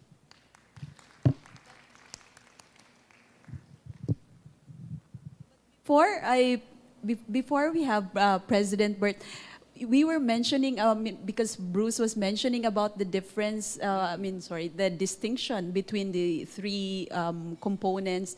Professor, you were saying to me that we were supposed to be talking about legal aid as well as clinical legal education, and you said these two are different and in context as well, no? Yes, one of the things that I think is important to emphasize is that when we do talk about clinical legal education, we talk about teaching in a very specific way. You know, we teach through allowing our students to encounter and to experience, you know, and to do most of the things by themselves, but being mentored by lawyers, by supervising lawyers. And that's different from providing legal aid, because providing legal aid, that's a service. Clinical legal education, that's really formation, that's really education. So I think we need to look at that difference, because if we mix them up, the tendency is like Bruce was saying earlier, we don't strengthen both, we weaken both. So once we keep the distinction, then we can strengthen both, because we will be able to see the need to strengthen both. Okay. So I think that's one important point to make. Okay, thank you, Prof. Now we go to President Birds, fresh from Legal Aid Summit. Yes, thank you, Dean. So as mentioned, as National President, of course, of the Integrated Bar of the Philippines, overseeing 86 chapters in the entire Philippines, with about 50,000 active lawyers. We have 85,000 registered lawyers in the role, but we believe there's only about around 50,000 active lawyers in the Philippines. And of course, we have our National Center for Legal Aid. Director Eric was here earlier. I think he'll be coming back. And our Director for Chapter Affairs, Attorney Jam. In every of our chapters, at 86 chapters, they have their own legal aid centers as well. And every chapter has a legal aid director. And so as president and together with my directors, we go around the Philippines, visit our chapters, look at how they are also implementing their legal aid programs. And very recently, we've been able to work together with the Asia Foundation in Cebu and in Zamboanga City, and worked with our 4 law schools together with our law student practitioners, and looked into how clinical legal education and the legal aid programs of the IBP can really complement each other. And we've seen such synergy in having these activities. And of course, before becoming national president, I've been active in our chapters for 10 years, where I once was legal aid director early on in my legal career. And as a student, and that's why I absolutely support this program, because studying, I was already a paralegal in a law office. So the clinical skills was there. But at the same time, because my boss was chapter president of a chapter, I was already a volunteer in the IBP as a jail decongestion officer, which taught me also the value of being active in the organization that provides such a service to the public. Thank you so much. Thank you, President Bert. Next, we have Attorney Pat. Thank you. I am TIP's Filipino counterpart. I am with the Asia Foundation Philippines office. The Asia Foundation is an international development organization. We are in 18 countries in Asia. We've been in the Philippines since 1954. And through our projects, we work with the government, civil society, and the private sector to address the issues of the country. So through our projects, we help strengthen democratic institutions, improve education, support economic growth, improve education as well, and foster peace and development in Mindanao, and strengthen the rule of law. So to strengthen the rule of law, the Asia Foundation in the Philippines has the Legal Aid Project. This is strengthening the rule of law through legal aid clinics in the Philippines. So we work with the Supreme Court, the the Legal Education Board, and the Philippine Association of Law Schools to support them in the implementation of the revised law student practice rule. We also work directly with the law schools in strengthening their clinical legal education programs and to build a national network of legal aid clinics to ultimately to improve the public's access to reliable legal aid services. Thank you. So I think that the common denominator we all can agree is that in our line of work, we have used clinical legal education or legal aid program as tools for access to justice. And so we start this conversation, I think that by first telling or sharing to us our own perception, perspective, evaluation, assessment of the state of access to justice in our jurisdictions, in the case of TIP and Bruce, and probably in the case of President Bert and Professor Ted, of access to justice, the state of access to justice in the Philippines from the lens of your own work or roles. We start with Thep. To me, the state of the access to justice, just people can access to justice equally. So that's why we come here, and it's clearly that the access to justice in Laos, we already indicate in our constitutions, meaning that everyone can file a complaint to the court fairly, and then their complaint must be resolved by the law as well. And to interpret from the wording from the constitutions, we also have the legal aid decree. So that's why the Ministry of Justice take the action of this one by operating the legal aid office throughout the countries. And they also allow the law bar associations who have the right to represent the client and the court to the people, to the court. And then, so that's why we at the Asia Foundation working with them, alongside with them. But just only through this organization is not enough, because when we talk about the legal aid office under the MOJ, they can go to the community to disseminate about the law, the type of thing, but which is not enough. So that's why we have to work with our partners like the law college, that we use the COE programs as one of the channels to encourage the people can access to justice. The law students there, they can go easily to the communities and they can stay there with the communities to disseminate their rights. So when the people, they know about their rights, and then easily for them to claim their rights through the institutions. The law students there under the COE programs, like we mentioned, there in Laos, they cannot represent the client at the court. It's things different from here. But they are also the person that the key person to refer the case to the legal aid office. So that's why the state of the justice, that just to ensure and skill that the people have the equal right access to justice, and they have the right to have the lawyer to represent them at the court. So we have access to justice in Lao that's already embedded in the Constitution itself, just like in the Philippines. Bruce, what about, you can share your experience even outside Lao because you have extensive experience as well in the rest of Asia. Yeah. Sure, and I'm originally from, if you can't tell, I'm originally from the United States, and if you can't tell, I'm originally from New York. But I was a legal aid lawyer in the United States. But I've been in Asia for 23 years. In all parts and lived. So it's a long time, and I've seen much greater access to justice in many places. I've seen people complain they think things go backwards, but I'm an optimist, and I've seen bar associations get stronger. I've seen universities develop better legal teaching, better clinical programs. I've seen lawyers, when I first came to Laos and other places, there were very, very few lawyers, no women lawyers, very few. So I've seen an upward trend on access to justice. And a lot of that, in part, is due to the development of human resources, people. I've been a lawyer since 1991, so we're saying, I'll tell you, I'm proud to be a lawyer. I'm proud to be a lawyer.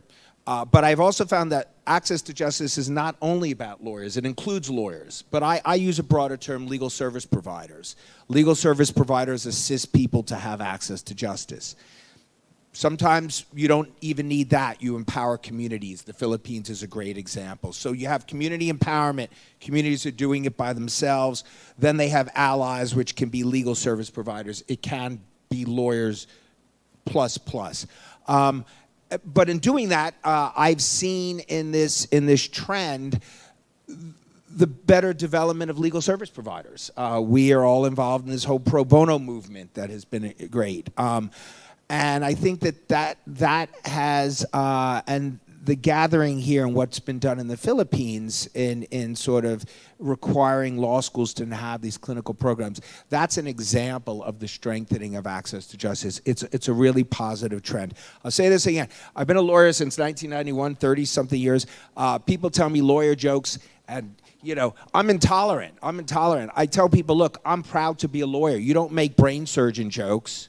Lawyers help people, and we should be proud of that. And if you're part of educating people, you should be proud. But that's what we need to focus on. And we're not looking at making smarter lawyers, because there's a lot of smart lawyers that help people steal money, okay? Access to justice is about, we said it, it's the education of the brain, but also the heart, and then giving them the skills to do it. That's been my experience. Thank you for letting me be a part of this. Prof. Ted? Let me answer that by showing a few slides, if Sure. that's okay. I think I gave my slides earlier. Prof, hindi ka masyadong prepared. Yeah.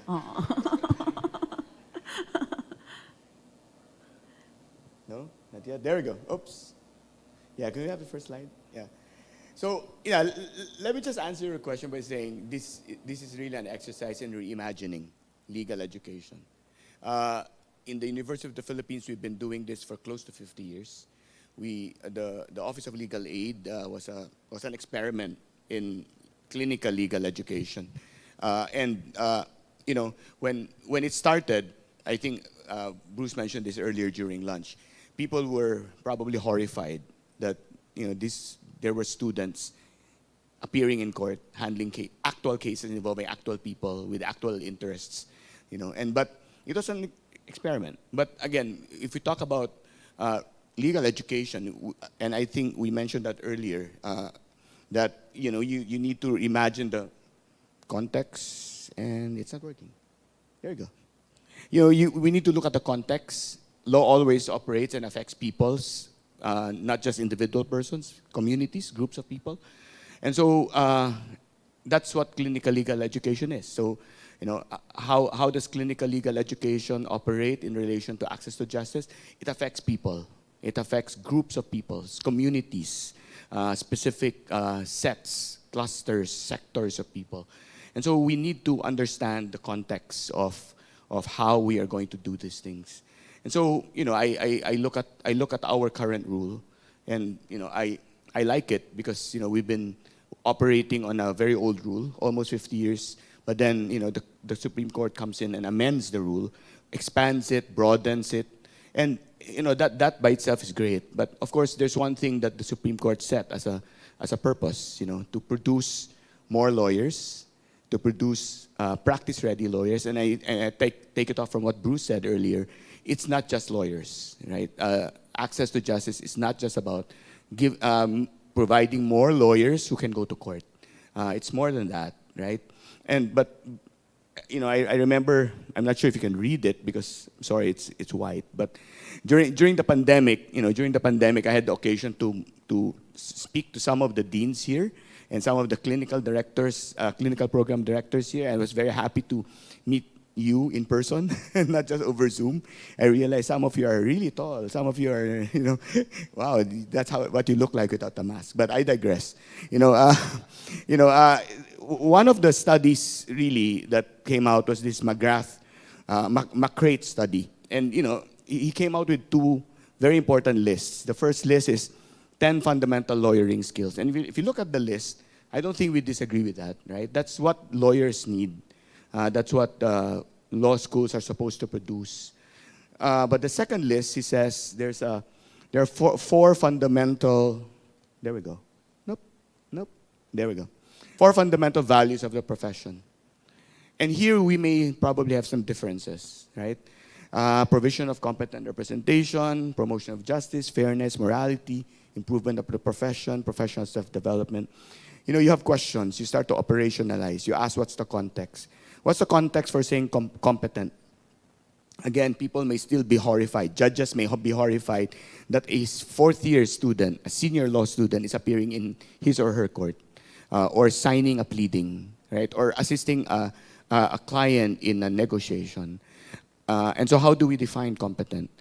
Is it simply because they graduate from law school, then we presume them to be competent? What's justice, fairness, morality? It can take an entire conference just to talk about those things. And so, the question I always ask is, what about the question, what if practice ready isn't enough in relation to access to justice? Because again, it's not just about lawyers. It's not just about providing lawyers. I think it's providing a mindset, right? Because if the issue isn't just practice, if the issue is poverty, if the issue is inequality, lack of access, then how does just becoming a lawyer ready to practice in court help? It probably won't. In my experience, it won't. What if the question is human dignity, right? Being locked up in a jail cell meant for 10, and there are about 100 in that jail cell, right? What about if it involves the killing of people? And so if you're a practice-ready lawyer, yes, you may be able to appear in court, but these things will come back over and over again. And so you're talking about access to courts, but it may not necessarily be access to justice. So I think as educators, we need to take a look at this, right? The way that clinical education impacts access to justice, we have to have programs that are contextual. They take into account what we need, what the community needs. They should be committed, meaning resources. There should be resources committed, not just financial, personal, administrative resources, even intellectual resources, people who can come up with ideas. It should be relevant and it should be responsive, meaning it should address what is needed to be addressed, and it should be responsive, meaning it should change if it needs to be changed. Right? And so that's where I think I grapple a lot with our rule and the existing practice. And then I think Bruce mentioned this earlier, and I totally agree. There is a complementary relationship. Providing lawyers and providing access, that's complementary, but they're not the same. So they should go together. So in the same way, when as educators, and I'm fortunate, I'm not a dean, so I don't have to worry about this. I can just be the one to just toss out this idea and say, can you just do this, right? For example, you think about curricula, right? And I know that Dean, I'm sorry, I still call you Dean because you'll always be Dean Joanne to me. But Dean Joanne has an experience with developing curriculums, for example. So the curricula for teaching law, right? which for lack of a better word, I call the doctrinal curriculum, the one that teaches you all the doctrines, all the cases, all the statutes. That doesn't take into account a curriculum for clinical teaching, right? The negotiations part, the mentorship part, the ethics part, the character building part, how to handle a loss, how to handle, being dispersed at a strike area, how to handle talking to a client who has just lost a case, how to handle talking to a client who insists on paying you even when the client cannot afford to pay you, just because the client feels ashamed and embarrassed that she or he cannot give you anything because you're handling it for free, right? Those things we don't teach in law school, but those should go together, right? They should be complementary, they should be integrated, and they should be programmatic, meaning one should build on the other. Because again, we're not just creating lawyers, right? We're not just giving skills. I think in a way we're forming people with character, with ethics. Because what's the point of a skilled lawyer? Again, I take off from Bruce, kindred spirits probably, we think alike. A skilled lawyer can help someone cheat another person or get away with murder, right? Literally, that's a skilled lawyer. But only a skilled lawyer with character, with the right character, can assist someone in getting access to justice, not just access to the courts. So yeah, those are what we should be doing. And so let me just end with this. It's one of my main beefs. Let's talk about the elephant in the room, right? Let's talk about the elephant in the room. Legal education must not just be about the bar, because there's so much that we need to do in order to make clinical education relevant to access to justice. And it just cannot be about helping our students pass the bar. Yes, passing the bar is important, definitely. And I'm glad I'm not a dean, because the dean has to worry about that. I'm just one of the faculty members bugging the dean about, can you provide more clinical programs? But, it's important that we say it's not just about passing the bar. It's about when they pass the bar, they're not just ready skills-wise, but they're ready character-wise. And that's the only way we can make the two relevant. So let me just end. I've spoken too much. Thank you.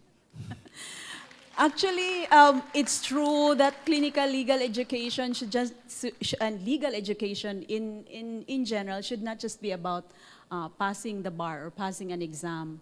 But I just would really like to point out that if clinical legal education is also experiential education, that in fact it will also be very helpful in making us all pass the bar.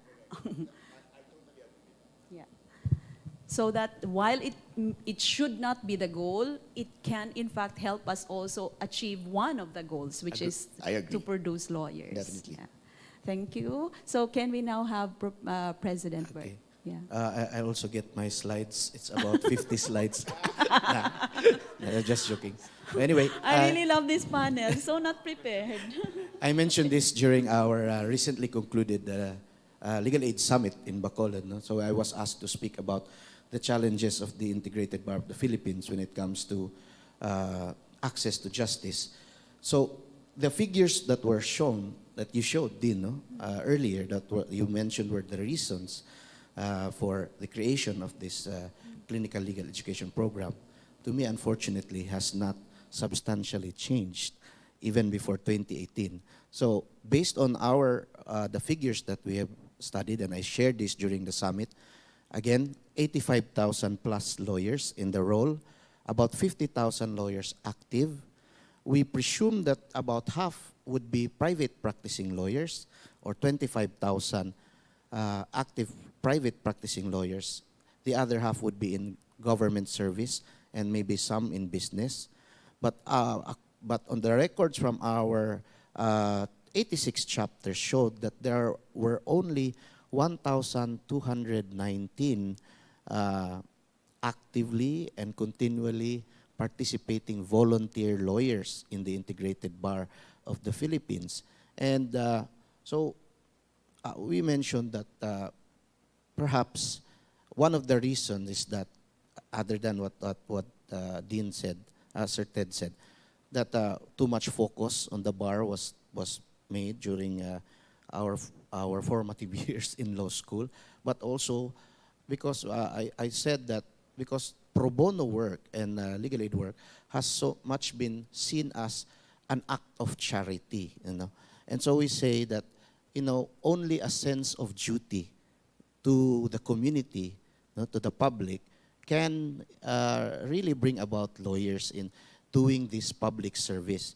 And because the Integrated Bar of the Philippines, in its threefold mission, one of which is to assist the lawyers perform their public functions. And that is why we have partners we have partnered with so many our partners here, American Bar Association Rule of Law Initiative, the Asia Foundation, and different organizations on different issues, rainbow rights, even government offices. We've tried those, and we've looked into also finding support, because we know that pro bono work and legal aid work, although voluntary on the part of the lawyers, no, is actually not also an entirely free service, because it costs, it has cost. That's why we say IBP legal aid lawyers are not just pro bono lawyers, we are abono lawyers, because we spend, and we try to find ways that we can no longer be abono lawyers if we have more support. And so we lobbied from Congress and asked from the usual 30 million peso legal aid subsidy that has been mentioned, we've been successful and had an increase to 130 million for 2022 and 2023. But we explained during the Access to Justice Summit that if you really look at it, when it's divided into the many activities of the Integrated Bar and the 86 chapters, it just redounds to about 8,000 pesos per month per chapter. And that just takes care of the operational cost of the chapter. And so we've ventured also into looking into other sources of funds to support this activity.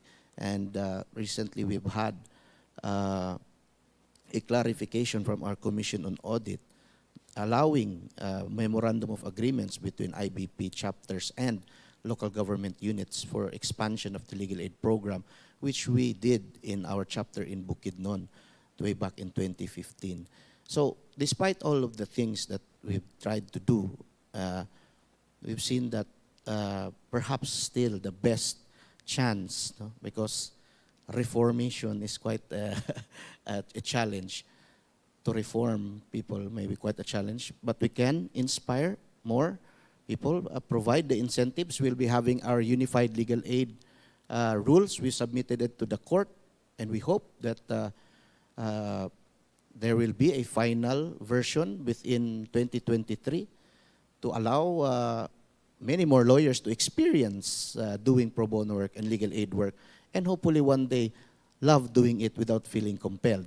But the best solution still we've seen is the formation aspect in school. And when this is inculcated in our students, that what has always been mentioned as a higher purpose, that sense of duty, then we'll be producing more ethical, socially responsible, and principled lawyers that would be more active in providing this much needed service to the public. So that's why we're here. Thank you. Thank you, President. Indeed, it is true, no, na alongside the institutional changes would have to be more work to cultivate the heart for service and the heart of service, as mentioned by Chair Melanie this morning. So as they have shared with us, Attorney Fats, may we also ask you on the part of the Asia Foundation, what programs had been done to address the access to justice issue? As you know, there's a very nice way of putting it by Professor Ted, that there's access to court, which is dissimilar with access to justice. But what about access to justice, and what programs had TAF been doing in that regard? Yeah, thank you. Yes, you mentioned it's different, access to justice and access to courts. At the Asia Foundation, we've had several projects. We've had projects with the Supreme Court for legal reform, case decongestion, to decongest the court docket. So we did that for 5 years to help decongest the courts. But in 2018, Dean John, you mentioned the context a while ago, the figures, and that's what we were looking at. We were saying 52,000 lawyers to 52,000 Filipinos to just one lawyer. Like, how can we help enhance access to justice for Filipinos? And some of my colleagues and I, we went through OLA in UP, the Office of Legal Aid. We were interns at the Office of Legal Aid when we were in law school.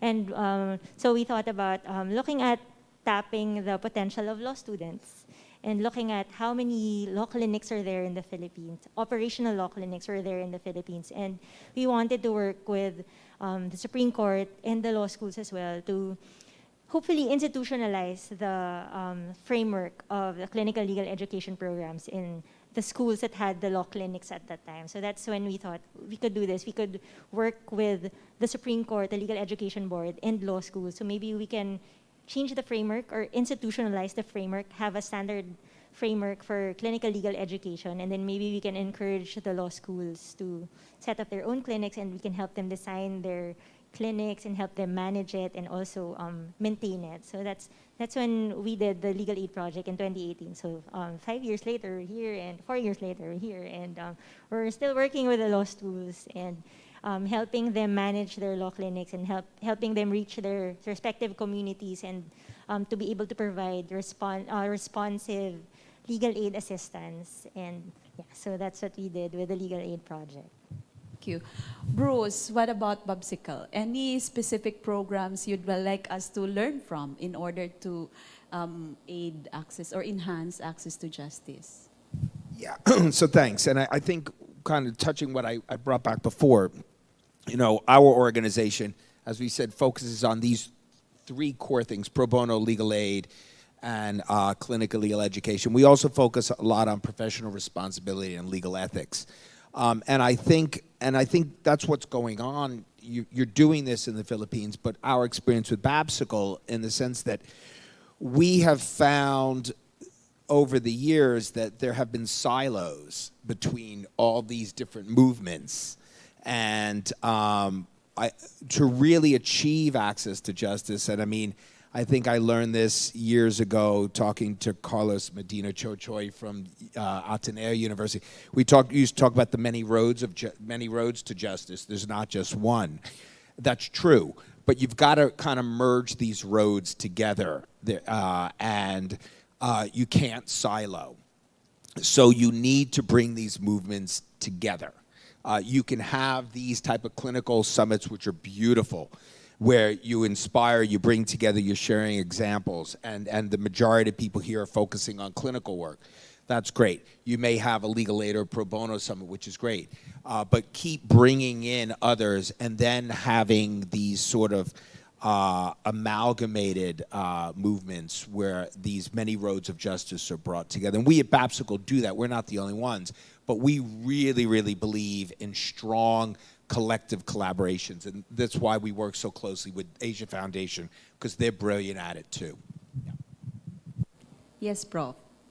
If I can add, one thing that is important, particularly in the Philippines, given our current revised student practice rule, is the realization that we are not alone in doing this. For the longest time, UP and maybe Ateneo were the only ones with a clinical program, and so in a sense, it was pretty lonely because we were the only ones doing it, but now everyone's doing it, and that's a welcome development. But we also must realize that not everyone can do it to the same extent, which is what Bruce was saying, and particularly for those in the regions, for smaller universities, for smaller colleges. For private universities who have a different constituency, right? Even for public universities like the University of the Philippines, wherein we depend on government funding, and therefore we're not so flexible in terms of money, hiring, and everything. we need to realize that well, we're not alone. There are avenues for us to work together. So, but here is where I think it gets a little bit more complicated, because if each school, each university does the clinical program on their own, and so you're forced to put everything up, right? The curriculum, the clinic itself, hire the supervising lawyer, supervise the students, grade, assess, etc., etc. But there's the possibility for working together. Academic consortiums can be put up. In the University of the Philippines, we've expanded our clinic offerings. So, for example, we could probably welcome. And my dean is here, and I know he's probably thinking the same thing. We could probably, for example, welcome a few interns from another school, which probably could not put up the clinics that we have, and then maybe work out, how to grade, work out how to credit the subject, so that the school itself doesn't need to put up the clinic. And so that's what I think Bruce was saying, not working in silos, because that's the only way to move it forward, rather than everyone doing it for themselves. Because that's going to take a lot of time, money, and effort, and we don't need to reinvent the wheel. Some of us have been doing this for some time, and there are new developments. There are new exciting clinics. I've been hearing about those clinics, and they're exciting. And so I think it's a good opportunity to work together. And so maybe a device like an academic consortium, 2 or 3 universities can just come up with an agreement that for a certain period of time, students from one university can cross-enroll in the other university just for that clinic, for example. And so there's greater benefit for all. So maybe that's one way of pushing it forward. Which actually responds, even before being asked, to the online question that we received, which is there a relevance for ASEAN or Southeast Asian countries to learn from each other on legal aid and clinical legal education? So, would you like to add anything more, President Bert, on the sharing of Prof. Ted? I'm sorry. Yeah, I think Professor Ted said it all, and we always know that collaboration, as mentioned by Dean this time earlier, that collaboration, learning from each other is always important. And in our chapters, for example, we always have the best practices of our chapters being highlighted, and we are very thankful our chapters also share it very willingly. And now we see more of our chapters also very active in terms of legal aid. And in our CLEP program, for example, when we did a survey, there were already about 20 chapters that have MOAs with law schools. But then when they shared what they did, and then even the templates, then more were forged between IBP chapters and legal aid clinics and schools. So we all have to be open, and even beyond our jurisdiction, and learning from our neighbors is also very important. Yeah, sure. Thank you. And so one of the things that goes on, I see Pavina over here holding up the Pro Bono Conference bag. So every year, and this next year will be the 12th year, there's an Asia Regional Pro Bono Conference. Next year is going to be in the Philippines. We're going to talk about that. We're going to have a planning meeting after today. And it focuses on pro bono, but it also includes legal aid and clinical legal education plus. So that is not just ASEAN, it's Asia, but it includes a lot of ASEAN. Next year and going forward, every 2 years, BAPSICLE is going to assist in organizing a regional clinical legal education conference every 2 years. Next year in May, it will be in Chiang Mai, Thailand. There's huge value in having these national summits and inviting some experiences, but then also huge. And then I think we mentioned it earlier, the Chief Justice talked about the Global Alliance Justice Education. They have a worldwide conference every few years. There's huge value in attending those, plus. True. So, by the way, we can accept questions from or sharing from on-site participants, also from our online participants. Feel free to interrupt us anytime.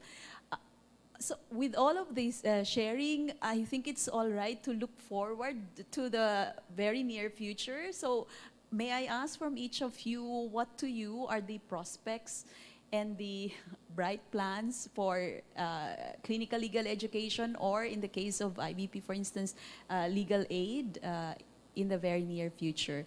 We can probably start with President Byrd. Yes? Thank you, Dean.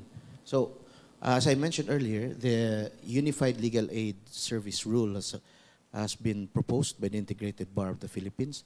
This was also presented during one of our pro bono summit done last year. And the court told us after our convention in Bacolod that we will have continued study and some dialogues, and hope that next year we come up with a final version of that. So the IBP will continually be active in coming up with that legal aid service rule. And what we did mention, that while we believe that pro bono work and the legal aid service should primarily be voluntary in nature, but we believe that giving a chance for people to experience doing this beautiful work for our people is also important, so that many more gets involved. And we intend to have as many of our chapters forge agreements with our law schools and legal aid clinics. We understand, as I think several times was mentioned earlier, that the lack of supervising lawyers, the lack of lawyers is one of the hurdles that the implementation of this program really faces. And so we see that, and we want many more of our members to be active. And that's why in those rules we have studied and proposed many incentives as well, so that it's not a mere compulsion or mandatory in nature, but there are certain incentives. For example, MCLE credits, credits for your legal aid service for purposes of being lifetime members. And of course, recently, the implementing rules for Republic Act 9999 or the legal aid service credit rule law is also implemented. We will also push with that.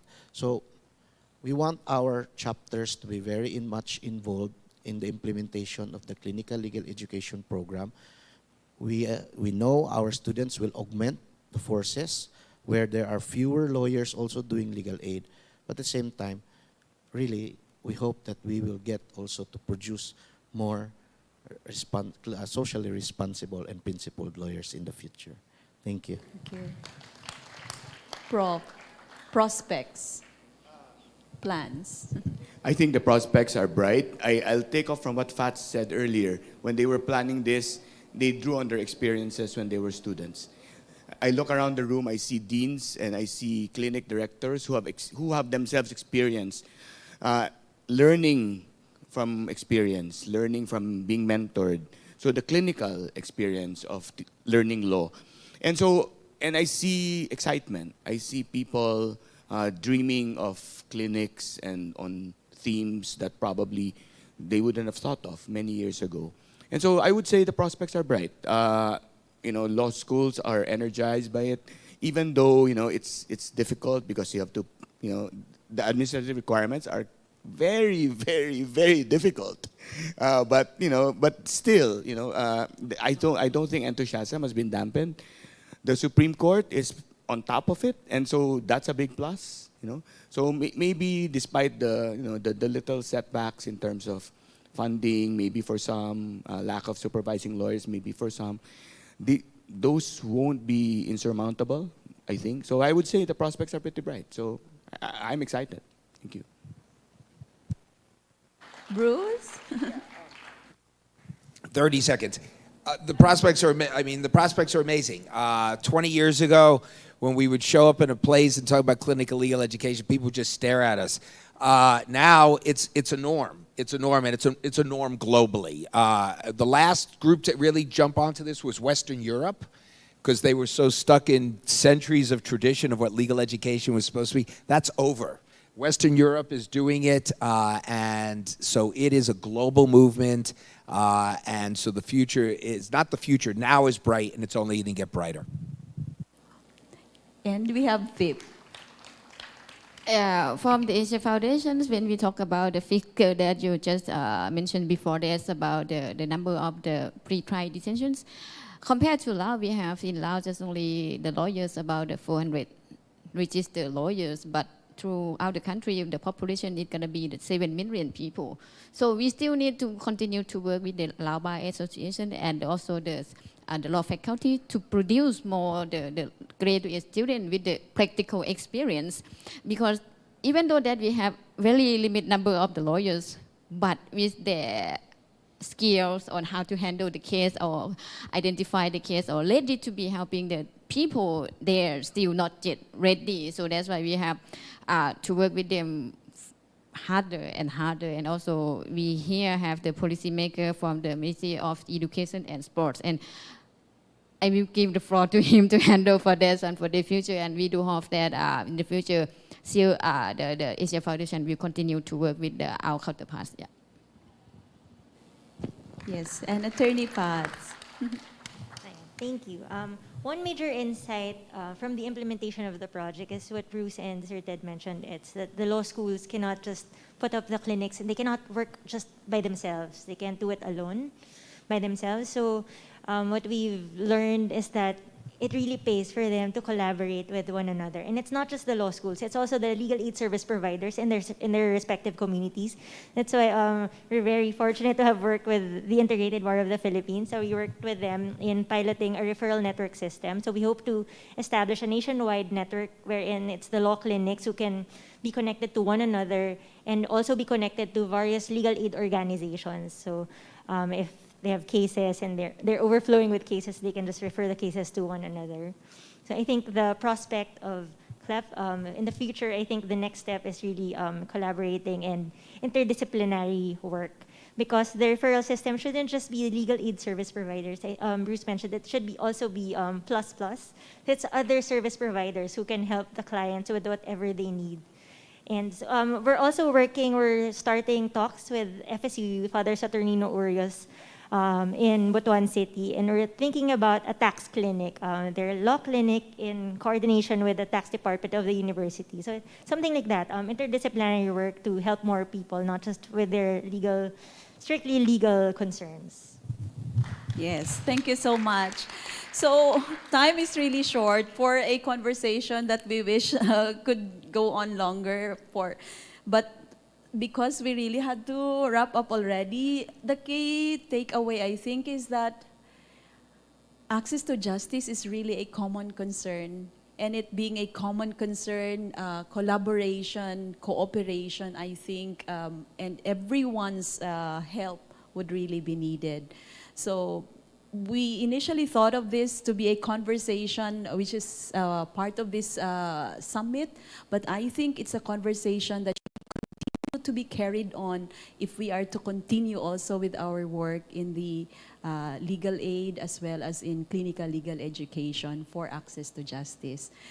So with that, we've only just begun, if so. And we thank our resource persons for this very enlightening, enriching, inspiring conversation. Hope to continue this conversation in the coming years. Salamat.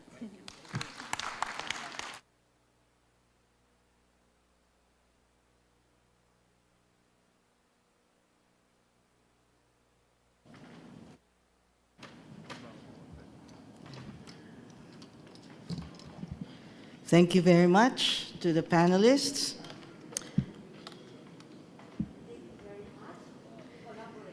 So we have been reminded that for us law schools here and the other participants, legal education is not just about passing the bar, but more importantly, that we produce lawyers with character, competence, and charity. So we pray that this conversation bears fruit among our participants, heeding the call of our Supreme Court and the Legal Education Board to come together to transform society by providing access to justice through the Clinical Legal Education Program. So maraming salamat. And I am now pleased to introduce to you the Babsical Laos Country Director, Pavina Tepitak. Ms. Pavina Tepitak is a lawyer and the country manager at Laos Bridges Across Borders Southeast Asia Community Legal Education Initiative, or the Babsical, a nonprofit organization founded in 2003 to help establish, strengthen, and support access to justice and the rule of law in Asia and globally through justice education, including a core focus on legal ethics, professional responsibility, and pro bono awareness raising. Let us all welcome and give a round of applause to Ms. Pavina Tepitak.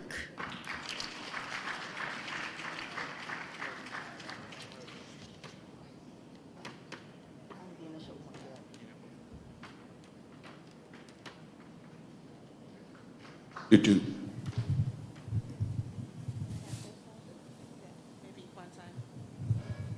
Hello. And if it's okay, I think Pa and I are going to do this in tandem, if that's okay. Is that okay with everyone? Okay, fantastic. Okay, Mabuhay, Sabaydi. My name is Pavina Tepitak. I'm a lawyer and a Babsical Lao country manager. It's very nice to be here and share, but especially about the goal of CLE program, which is very, very important. Rather, where CLE program are, the goal, we need to stick to the goal, especially the goal of education. Okay, ready? Everybody ready? We good? Ready? Everybody ready? Can I hear it? Okay, great. So we're going to make this an interactive session. I'm going to tell you that both Pa and we had Tip before. They are examples of what grows out of clinical legal education programs when we talked about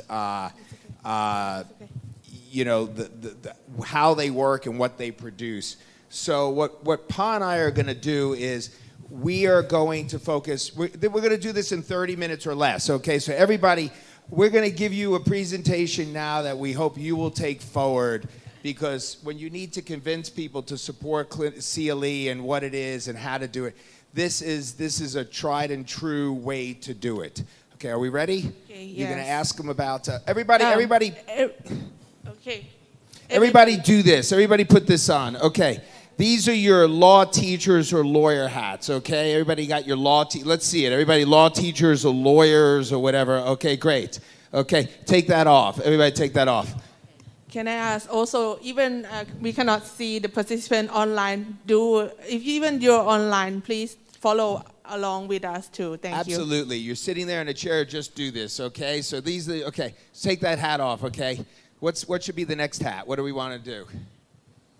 What do you want to be? A student hat, of course. No. Let's go. We're going to talk about farmers, okay? Okay. We're going to talk about farmers. We'll get it right. Okay, everybody. There's your farmer hat. Let's see it, everybody. There's your farmer hat. Okay. So we're not talking about clinical legal education. We're talking about farming. Okay. Okay. Everybody good? Okay. So Pa, what's the question you want to ask about farming? What's the vegetable? Yeah. Before we go that, how could you say pumpkin in Philippines? Pumpkin. Can you say it? Okay, everyone say it together. 1, 2, 3. Calabasa. Okay. Pumpkin. In Lao we call mak. Okay, everyone, mak. Mak. Okay, calabasa, mak. Okay, right? Today we're gonna learn how to be a farmer. Everybody, farmer hats.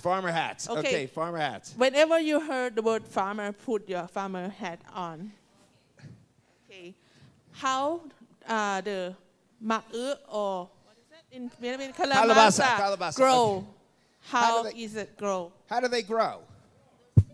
They grow on roots, on the ground. They're not in a tree, you know?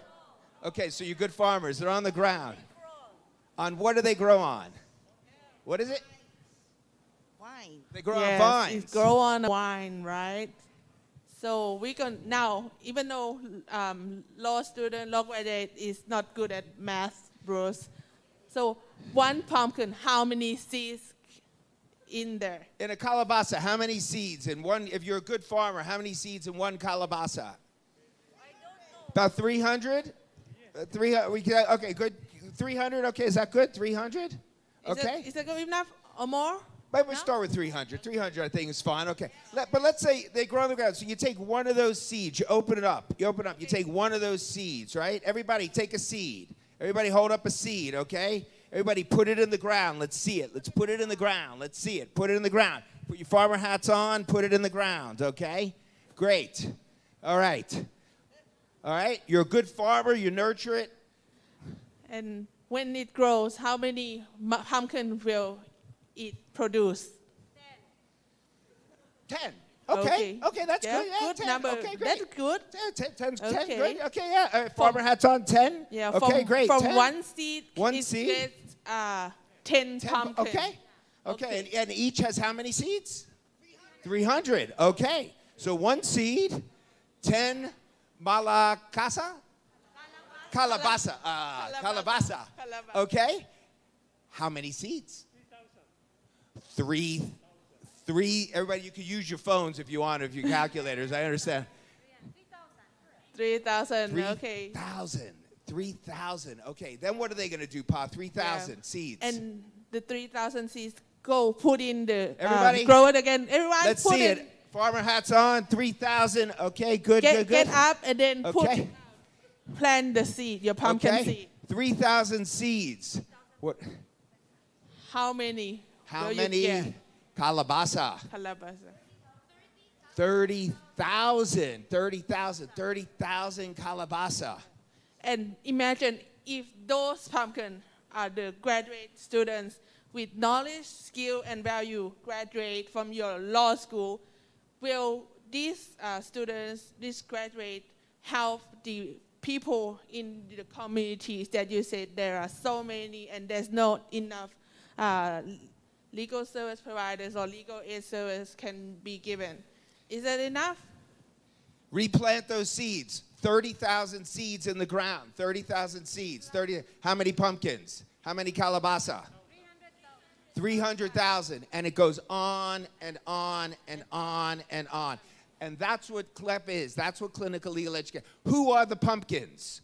Who are the kalabasa? Who are the kalabasa? Who's us? Well, but who in relation to CLE? Who are the kalabasa? Students can be, okay, and who are the seeds? Think broader, think broader. Who are the pumpkins and who are the seeds? Pumpkin can be teachers, can be lawyer supervisors, right? Okay? They also could be students mentoring other students, right? When you have the next generation and the next, producing seeds, producing pumpkins, producing seeds. And as we said, Pavina and Tip, perfect examples of, right? That's seeds that created into pumpkins that now create. That is how it works, okay? But it takes time and generations. Yeah, let me just add to what Bruce just says. Like I said, Tip is actually the first batch of the CAE programs, the CAE volunteer students. So she learned from... How many years ago, Tip? Yeah, like 100. 2007. She's the first batch, and then on and on. Each year we have students, and I'm actually the 5th batch in 2010. And that is my senior, where, like Bruce just says, that each pumpkin grow it big and then build more, more pumpkin on and on and on each year. And they do it in what we call these CLEP or these CLE programs, okay? And these CLE programs, they have goals. Now, this is really, really important because I have been working in CLE for more than 30 years. And I have seen amazing CLE programs. And I've seen some halfway decent, and I've seen some horrible CLE, what they call CLE, and it is not, okay? And we're going to give you the core ingredients, These are the goals. And when you're creating or strengthening a CLE program, wherever you are, Your CLE programs need to be focused on achieving all six of these goals. Okay? Everybody put up one finger, okay?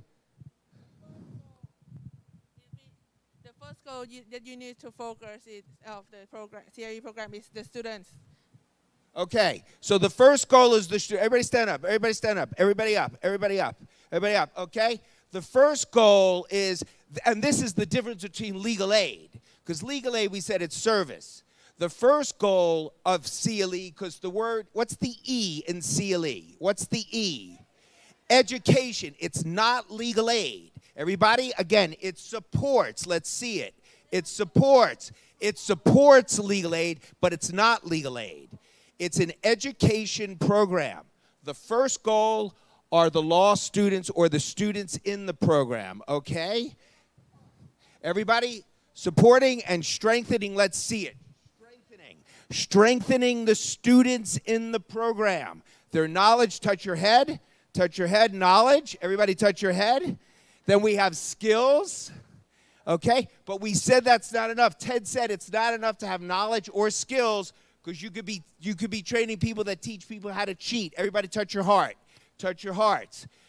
The values or the characters, okay?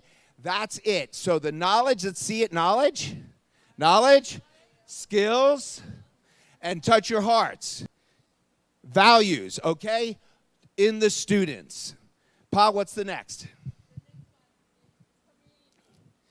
Okay, so it focuses on strengthening communities.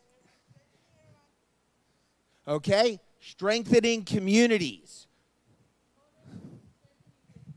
Before, like I said, it needs to focus strengthening the student first. If the students have the knowledge, the skill, and the value, it can help further strengthening the communities through different CRE models. There are many CRE models. Okay, so communities, but we're not talking about big banks, big corporations, and things like that. The students have their whole life to be focusing on that. We're talking about poor and marginalized communities. That's the communities we're talking about. We want them to graduate, we want them to pass the bar, make lots of money, do it ethically. But in these learning, in this education, the E, we're focusing on programs that in some way help to make the lives of poor and marginalized communities better and better access to justice. So that's two. Let's get 2 fingers. Third finger, okay? CLE programs, let's see, strengthen. What is it? The legal sector, okay? The legal sector. We said, yeah, they go out and they pass the bar, okay? Maybe you have legal sector working with the your programs now, but they graduate out better future, not just lawyers, but legal service providers, better judges, better prosecutors, better policymakers, better people involved in the legal sector to strengthen a more fair and equitable legal sector, right? Pa, what do we got on the 4th? So that's 3. Pa, what do we got on the 4th? The 4th is the law lecture, not just kindergarten teachers, but the law lecture. So if you're a teacher, put up your hand. If you're a law teacher, put up your hand. Point to yourself. Let me see you strengthening yourself. It strengthens you because we'll tell you, a lot of, traditionally in academic programs, traditionally, law teachers, academic, very tunnel vision. Academics never getting out into the community, never really understanding. It's from books, they see it, but they don't touch the community. This strengthens them on their teaching, better teaching abilities, not just in clinical programs, but it also strengthens their understanding of what's going on. Because if they're the pumpkins, they need to be strengthened. Because if they're a poor pumpkin, they're making poor seeds. A poor pumpkin makes poor seeds. And you need to have a pumpkin that's going to make seeds that produce at least 10 pumpkins. Great? And everyone, the 5th goal, put up your... 5 goals. 5th goal, 5th goal, 5th goal. What is it? Education system. The education system. Yeah. So A proper CLE program needs to focus on, like you've done in the Philippines, institutionalizing. Not just having it as an extra activity as a club. It could start that way, but like you've done in the Philippines, credited courses, credited programs, materials, textbooks, things, academic papers that come out of it. It strengthens, let's see it, everybody. It strengthens the education system. Okay? It strengthens, and it has to do this, because I can tell you around the world, I have seen some CLE programs, they have been clubs for 30 years. They're nice, but they're extra. And they don't actually, they've not really strengthened that, they've just been this extra thing. And that's not the goal. So what's the first goal, everyone? Let's hear it. Second goal. Third goal. Legal sector. The fourth goal. Teachers. The fifth goal. So everybody put up 5 fingers. If you achieve these goals, and this is your CLE checklist, then you have the 6th goal. Can you see it? What's the 6th goal? That's it. And that, if you do the first 5 with those pumpkins and seeds, you will have that 6th goal. You will strengthen. Let's see, strengthen, everyone. Access to justice and rule of law. You will have it. But you've got to have the first 5. And they need to be healthy pumpkins and seeds to do this. This is your checklist. This is your checklist on the CLEP programs, whether you're UP that's had a program for 50 years or whether you're just starting out now, okay? How much time do we have left? About 5 minutes? 5 minutes, Yeah, perfect. let me just add in a little bit. Some of you might wonder how can only the students, the teachers, and the school sectors help strengthening the community. No, actually it's not. When the students doing different CLE models, whether community outreach, in-house consultation clinics, the term we use in Laos, they meet with the communities, the awareness raising them, not just the law student themselves give the legal information for them, but the community itself also reflect back and then teach the student to understand how the communities, what is the reality like. Not just in the textbooks is enough, but it needs to match also. And when the students doing the different CLE models out there, the teachers also see how it affects the students, and before they graduate, they need to not just learn in the class, but also see the reality. Thank you. Yeah, and when we talk about this, if you like food, put up your hand. Okay, like we're in the Philippines. You like food, put up your hand. Okay, fantastic, amazing. Okay, and this, so we talk about CLE, and again, when you're looking at the models, the different models, you know, I came originally from the United States where there was this idea of just a few type of models, right? You know, and we're like, no way. CLE is a buffet. If you like tasty buffets, put up both hands, okay? Or put up one hand and wave both, okay? And that's what it is. CLE is like a tasty buffet of food. There is not just one model. You may have your direct client service clinic. You may have an advocacy clinic. You may have a research clinic. You may have a community legal education clinic. You may have a pretrial decongestion clinic. You know, there are so many models of beautiful foods, and I was saying this at lunch. Some models you may not be able to do. You don't have the resources. You're allergic to shrimp on the buffet, you don't eat it. That's fine. If you're vegan, you go for the vegan model. But there are so many models. Do not get stuck in saying, oh, we can't do it because I looked at that. Just pick another food. Pick another model. But no matter what model you pick, whether it's an externship, okay? An externship, or if a community teacher, you've got to apply these goals. If you pick a model, make sure that you apply these goals. Interdiscipline, apply these goals, and you will achieve those 6, you will get to the 6th goal. So all of this is your checklist. This is your checklist. These are the goals. As you move forward, remember, clinical legal education is not legal aid. They support each other. There's an overlap. But first and foremost, it's an education experience. If it is not, if your primary goal is services, you're a legal aid clinic. You don't belong at a university, okay? You don't belong at a university. And if you're supporting clinical programs and you're only supporting it to make it a legal aid, you're doing an injustice. You're having bad pumpkins and seeds. You have to think about generations. UP, 50 years, amazing work. They deserve to be completely, just applauded. 50 years. And they're still learning, and they're still getting new food on their buffet talking to them today. So if you're new at it, all good. Different models, different ideas, stick to the goals. Make sure you support legal aid, but you do not become a pure legal aid clinic, because that's not your role. Good?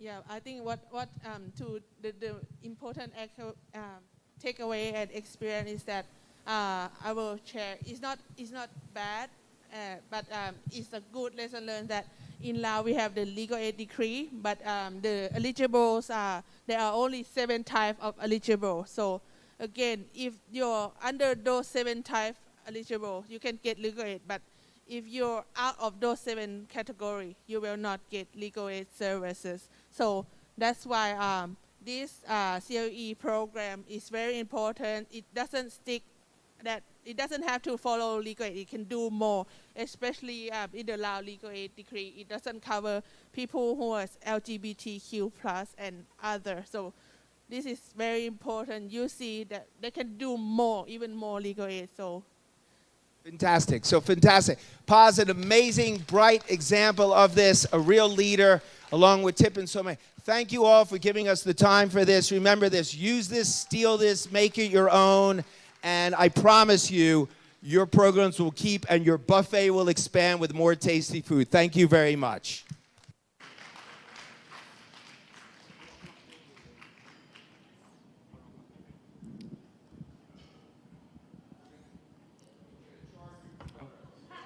Gab, gab. Gab, gab.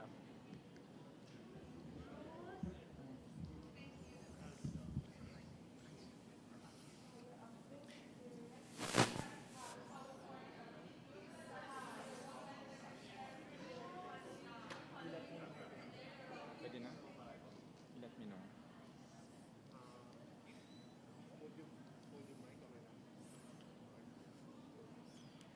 All right. Thank you for taking the time to travel to the Philippines and teach us how to grow good pumpkins. Thank you for sharing your knowledge, experience, and insights, Miss Pavina. Like everyone else, I also learned a thing or two, how to grow good pumpkins.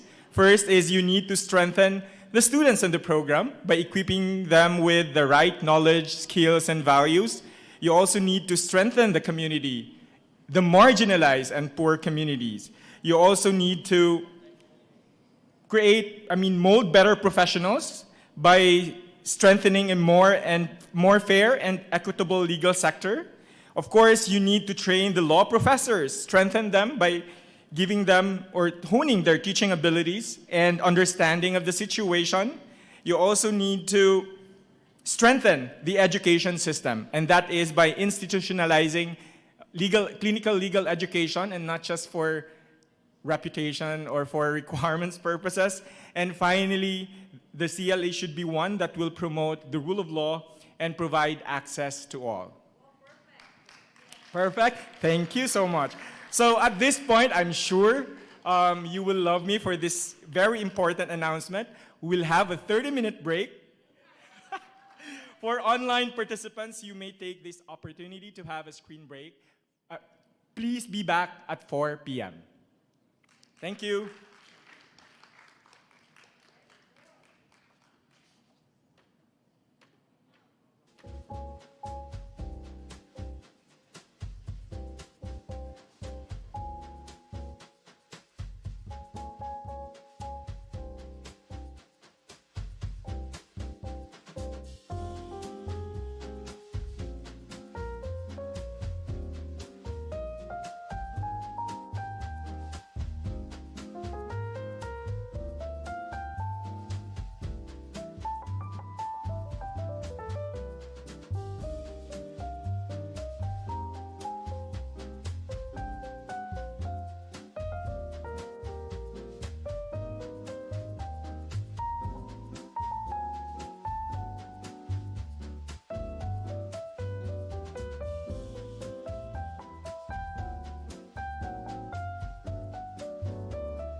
We resume in 2 minutes.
May we request the participants to already come to the hall so that we can resume?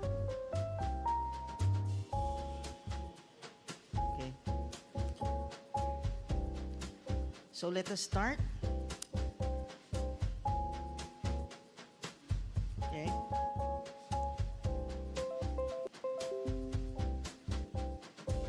I hope you had a good coffee break and wellness break. So we're back, and for the next part, I would like to introduce the Legal Education Board Commissioner, Alexander D. Dumpa, for his synthesis of the activities in our first ever CLEP Summit of Day 1.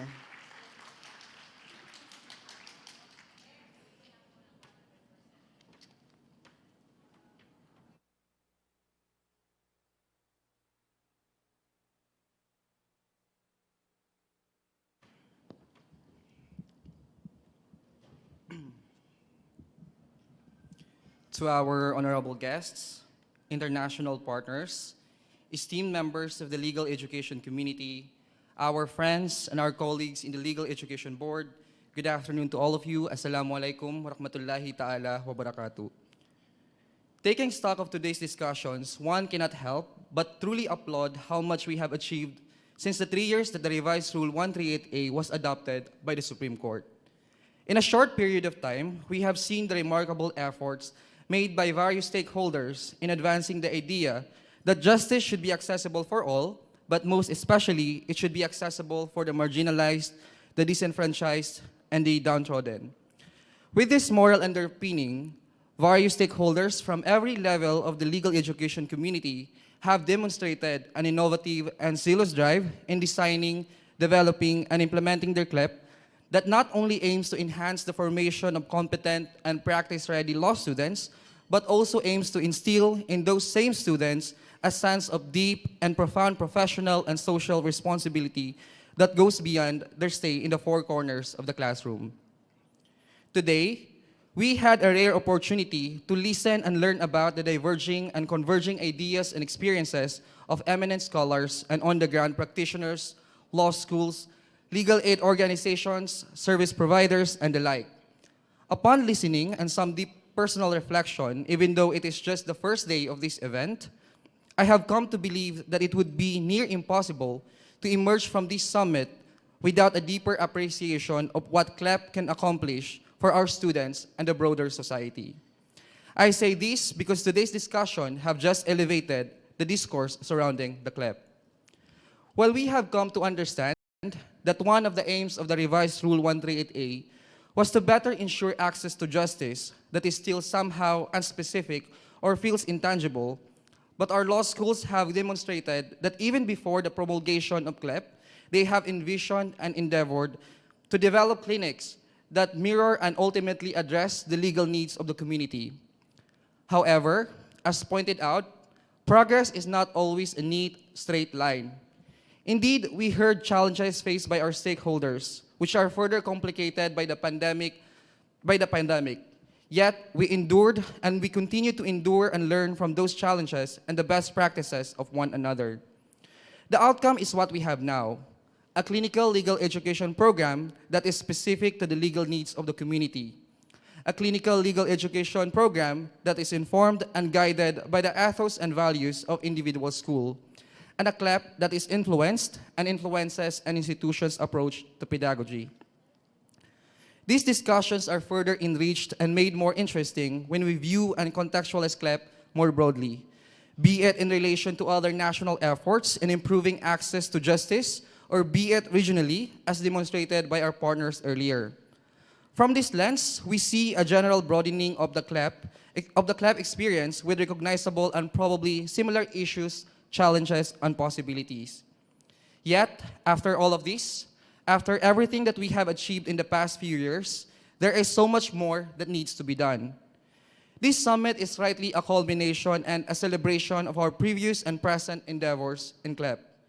However, let this also be a challenge for us to reach for greater heights in the future. Let us not rest on our laurels. Whether it is to build and strengthen the scholarship we have on CLEP, especially in areas of experiential learning, clinical pedagogy, professional ethics, and skills building for law student practitioners, or to demonstrate greater innovation and explore the mechanisms and means to better address the challenges surrounding CLEP, as well as to expand the programs of law clinics in the Philippines, our role is clear, and that is to do our part in ensuring that the moral arc of the universe bends toward justice for all. I must say that indeed, through the clinical legal education program, we learn while serving. Maraming salamat po. Assalamualaikum warahmatullahi ta'ala wabarakatuh.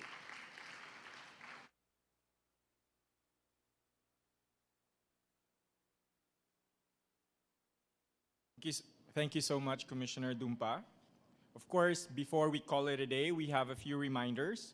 But first, let me just make this announcement. The first ever Philippine Clinical Legal Education Summit is brought to you by the Legal Education Board in partnership with the Supreme Court Oversight Committee, Philippine Association of Law Schools, Association of Law Students of the Philippines, with support from the U.S. Department of State, Bureau of International Narcotics and Law Enforcement Affairs, through the Asia Foundation.